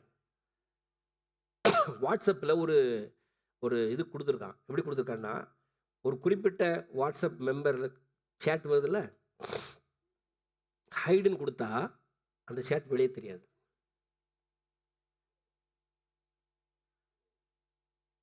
ஹைடுன்னு கொடுத்தா அது வெளியே தெரியாது, யாரும் பார்க்க முடியாது, நான் மட்டும்தான் பார்க்க முடியும். நம்ம எல்லாரும் அதுதான் பண்ணி வச்சுருக்கோம். யாரும் பார்க்க முடியாமல் பல விஷயங்களை நமக்குள்ளே மறைச்சி வச்சுருக்கிறோம். ஆனால் ஒரு கண்ணை எப்பயுமே மறைக்க முடியாது. உலகத்தில் அத்தனை கண்களை நம்ம மறைச்சிட்டாலும் ஒரு கண்ணை மறைக்கவே முடியாது. நம்ம எப்பொழுதும் உற்று நோக்கி கொண்டு இருக்கிறேன், நம்மேல் கரிசனை உள்ள, நம்மையே நினைத்து கொண்டிருக்கிற, ஏந்துவேன், சுமப்பேன், தப்புவிப்பேன், அது முதிர்வய வரைக்கும் விடமாட்டேன் என்று சொன்ன நம்மை மீட்டு கொண்ட நம்முடைய இரட்சகருடைய பார்வையிலிருந்து ஒரு நாளும் ஒரு பொழுதும் நாம் விலக முடியாது. ஹல்லேலூயா. நான் உன்னோடு இருக்கிறேன் என்று அவர் வாக்கு பண்ணி இருக்கிறார். அவருடைய பார்வை எப்பொழுதுமே நம்ம மேலதான் இருக்கு. ஹல்லேலூயா. அதனால் அவருடைய பார்வையிலிருந்து தப்பு இருக்கு நமக்கு எந்த வித வாய்ப்பும் கிடையாது. நம்ம எழுந்திருந்து ஆண்டவரிடத்தில் சொல்லலாம், ஆண்டவரே உம்முடைய பார்வைக்கு நான் மறைவாக எங்கே போக முடியும்? தாவீது அதை தான் சொன்னான். ஆண்டவர், நான் பாதாளத்தில் படுக்க போடலான்னு போனேன், அங்கேயும் நீங்கள் இருக்கிறீங்க. மேலே ஏறி போய் ஒளிஞ்சுக்கலான்னு ட்ரை பண்ணேன், அங்கேயும் நீங்கள் இருக்கிறீங்க. எங்கே போவேன் ஆண்டவரே? உமக்கு மறைவாக நான் எங்கே போவேன்? என் வாழ்க்கையில் மறைவானது என்று சொல்லி நானாக எனக்குள்ளே சொல்லிக்கொள்ளலாம். ஆனால் உமக்கு மறைவாக எதுவுமே இல்லை. இந்த காலை வேளையில் நான் அறிக்கை செய்கிறேன், என் சகோதர சகோதரியோட ஒப்புரவாகிறேன். கசப்பான அனுபவங்களை வெளியே துரத்துகிறேன், பொறாமைகளை வெளியே அனுப்புகிறேன், எரிச்சலின் ஆவியை வெளியே அனுப்புகிறேன். மனம் திரும்ப வேண்டும் என்கிறதான உணர்வு நான் ஏற்றுக்கொள்ளப்படணும்னா எனக்குள்ள அந்த உணர்வு வரணும். மனம் திரும்ப வேண்டும் என்ற உணர்வு எனக்குள்ள வரணும். எனக்கு உதவி தேவை என்ற அந்த உணர்வு எனக்குள்ள வரணும். 4 விஷயங்களை உங்களோடு சொன்னேன். முதலாவது, எனக்கு உதவி தேவை என்பதை நீங்கள் உணர வேண்டும். Price God. ஹல்லேலூயா. 2வதாக ஞாபகப்படுத்தி சொல்லுங்க. முதலாவது, எனக்கு உதவி தேவை, நான் உதவி தேவை உள்ளவனாக இருக்கிறேன் என்பதை நம்ம உணர்ந்தா தான் நம்ம உதவியை ஆண்டவரிடத்தில் தேடுவோம். 2வது, ரிப்பண்டன்ஸ், மனம் திரும்பணும். 3வதாக சொல்லுங்க, பிசாசினுடைய பொய்யை நம்பாதிருங்கள், அந்த பொய்யை களைந்து போடுங்கள். Praise God. ஏன்னா அந்த வீட்டுக்குள்ள இளையகுமாரன் தப்பு பண்ணா அவன் மறுபடியும் சரியாகி வீட்டுக்கு வந்துட்டான். இப்போ குடும்பம் நல்லா ஆயிடுச்சு. ஆனால் மூத்த குமாரனுக்கு பிசாசுடைய பொய்யை நம்பினதுனால அவன் இப்போ வீட்டுக்குள்ளே வர வெளியே நிற்கிறான். அவன் நல்லவன், எப்பொழுதும் வீட்டில் தகப்பனோட இருக்கிறவன், எப்பவும் தகப்பனோட வீட்டில் இருக்கிறவன், வீட்டை விட்டு அவன் ஓடி போகலை, சொத்தை பறித்து வாங்கலை, எந்த தப்பும் பண்ணலை. ஆனால் பிசாசுடைய பொய்யை கேட்டதுனால குடும்பத்தை விட்டு வெளியே நிற்கிறான். எகெயின் குடும்பத்துக்குள்ள ஒரு பிளவு. புரியுதா உங்களுக்கு?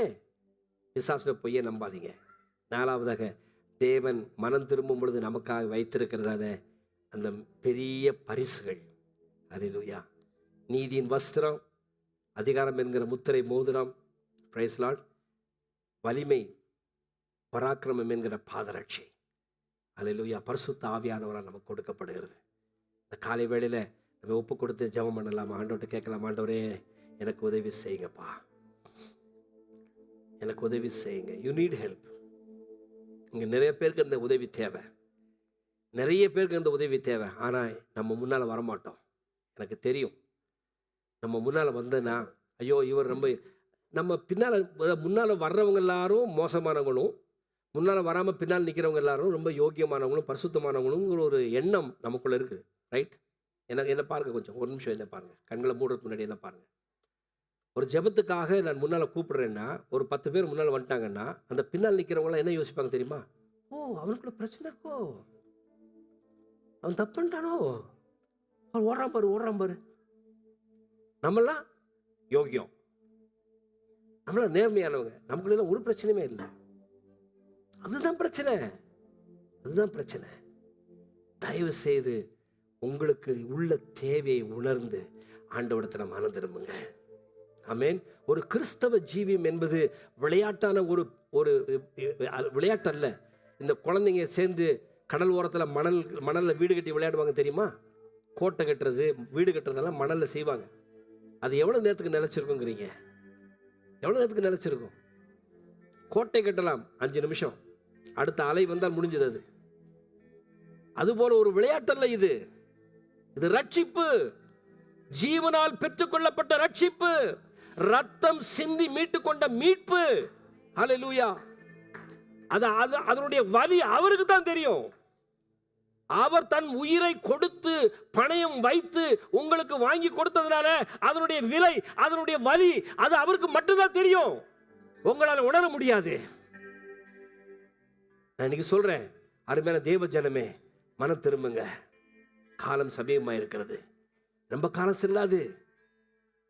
செல்லாது. நடக்கிற சூழ்நிலைகளை பார்க்கும்போது, இன்னைக்கு நடக்கிற யுத்தங்களை பார்க்கும்போது, பிரச்சனைகளை பார்க்கும்போது, அங்கே ரஷ்யாவில் நடக்கிற விஷயம், யுக்ரைனில் நடக்கிற விஷயம், இஸ்ரேலில் நடக்கிற விஷயம், அமெரிக்காவில் நேற்று பாருங்க, பாகிஸ்தான் ஒரு சின்ன நாடு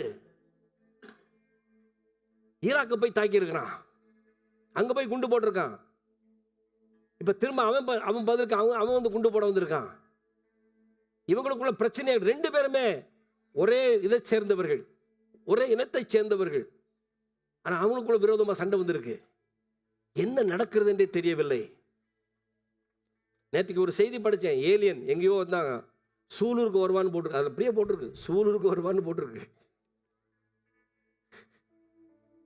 நீங்கள் நினைக்காதீங்க நம்ம பத்திரமா இருக்கிறோன்னு. எந்த நேரத்தில் என்ன வேணாலும் நடக்கலாம். இன்றைக்கு காலமும் சமயமும் கர்த்தர் நமக்கு கட்டளையிட்டு இருக்கிறார்.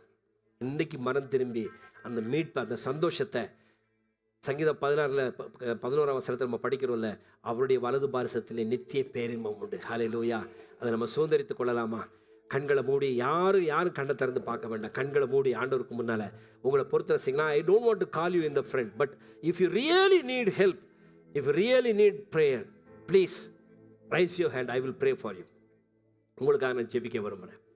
ஹல்லேலூயா. ரீபாமாலா சுதரனையாந்தர கரங்களை உயர்த்தின பிள்ளைகளுக்காக நாங்கள் ஜெபிக்கிறோம் ஆண்டவரே. இயேசுவின் நாமத்தினால இன்றைக்கு ஒரு அற்புதம் நடக்கட்டும் ஆண்டவரே.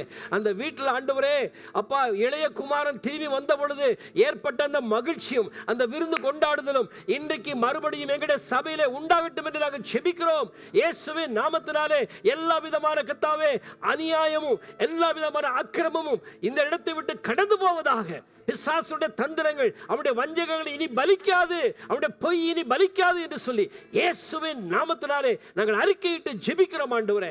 இந்த பிள்ளைகளை ஒரு மெய்யான விடுதலைக்குள்ள கொண்டு வாங்கப்பா. லிட்டரலி நீங்க விடுதலை செய்யாம நாங்க விடுதலை ஆக முடியாது என்பதை நாங்கள் அறிந்திருக்கிறோம். ஆண்டவரே, எங்களுக்கு முதலாவது தேவை, எங்களுக்கு உதவி தேவை என்பதை, எங்களுக்கு உதவி செய்ய ஒருவர் தேவை என்பதை நாங்கள் விளங்கிக் கொள்ள வேண்டும். அப்பொழுதுதான் நாங்கள் கர்த்தாவே உம்மிடத்தில் உதவி கேட்க முடியும். 400 வருடங்களாக அடிமைகளாக இருந்த இஸ்ரவேல் ஜனங்களுக்குள்ள அந்த உணர்வு வரல. ஆனால் அதுக்கு மேலே அடி வாங்கும் போது ஒரு உச்சக்கட்டம் வந்த பொழுது அப்போதான் அவங்க கதறினார்கள். ஐயோ ஆண்டவரே, எங்களுக்கு உதவி வேண்டும், இந்த அடிமைத்தனத்திலிருந்து எங்களுக்கு விடுதலை வேண்டும் என்று கதறினார்கள். அவருடைய கூப்பிடுதலின் சத்தம் உம்முடைய சந்நிதி வந்து எட்டிற்று என்று சொல்லி வேதம் சொல்லுகிறது. நீ இறங்கி வந்து பார்த்தவர்களை விடுதலை செய்தீர். இன்றைக்கும் ஆண்டவரை நாங்கள் உண்மை நோக்கி கூப்பிடுகிறோம் ஐயா. உண்மையான இருதயத்தோடு உண்மை நோக்கி கூப்பிடுகிறோம். கரங்களை உயர்த்த நம்முடைய பிள்ளைகளுடைய வாழ்க்கை இன்னைக்கு ஒரு அற்புதம் நடக்கட்டும் ஐயா. இன்றைக்கே விடுதலை உண்டாகட்டும் என்று நான் ஜெபிக்கிறேன். மெய்யான ஒரு விடுதலையை குமாரனாகிய தேவன் கொடுப்பீராக. கரத்தில் அர்ப்பணிக்கிறோம். நீர் மகிமைப்படும். இயேசுவின் நாமத்தில் வேண்டிக் கொள்கிறோம் எங்கள் ஜீவனுடைய நல்ல பிதாவே, ஆமென். உட்காரும்.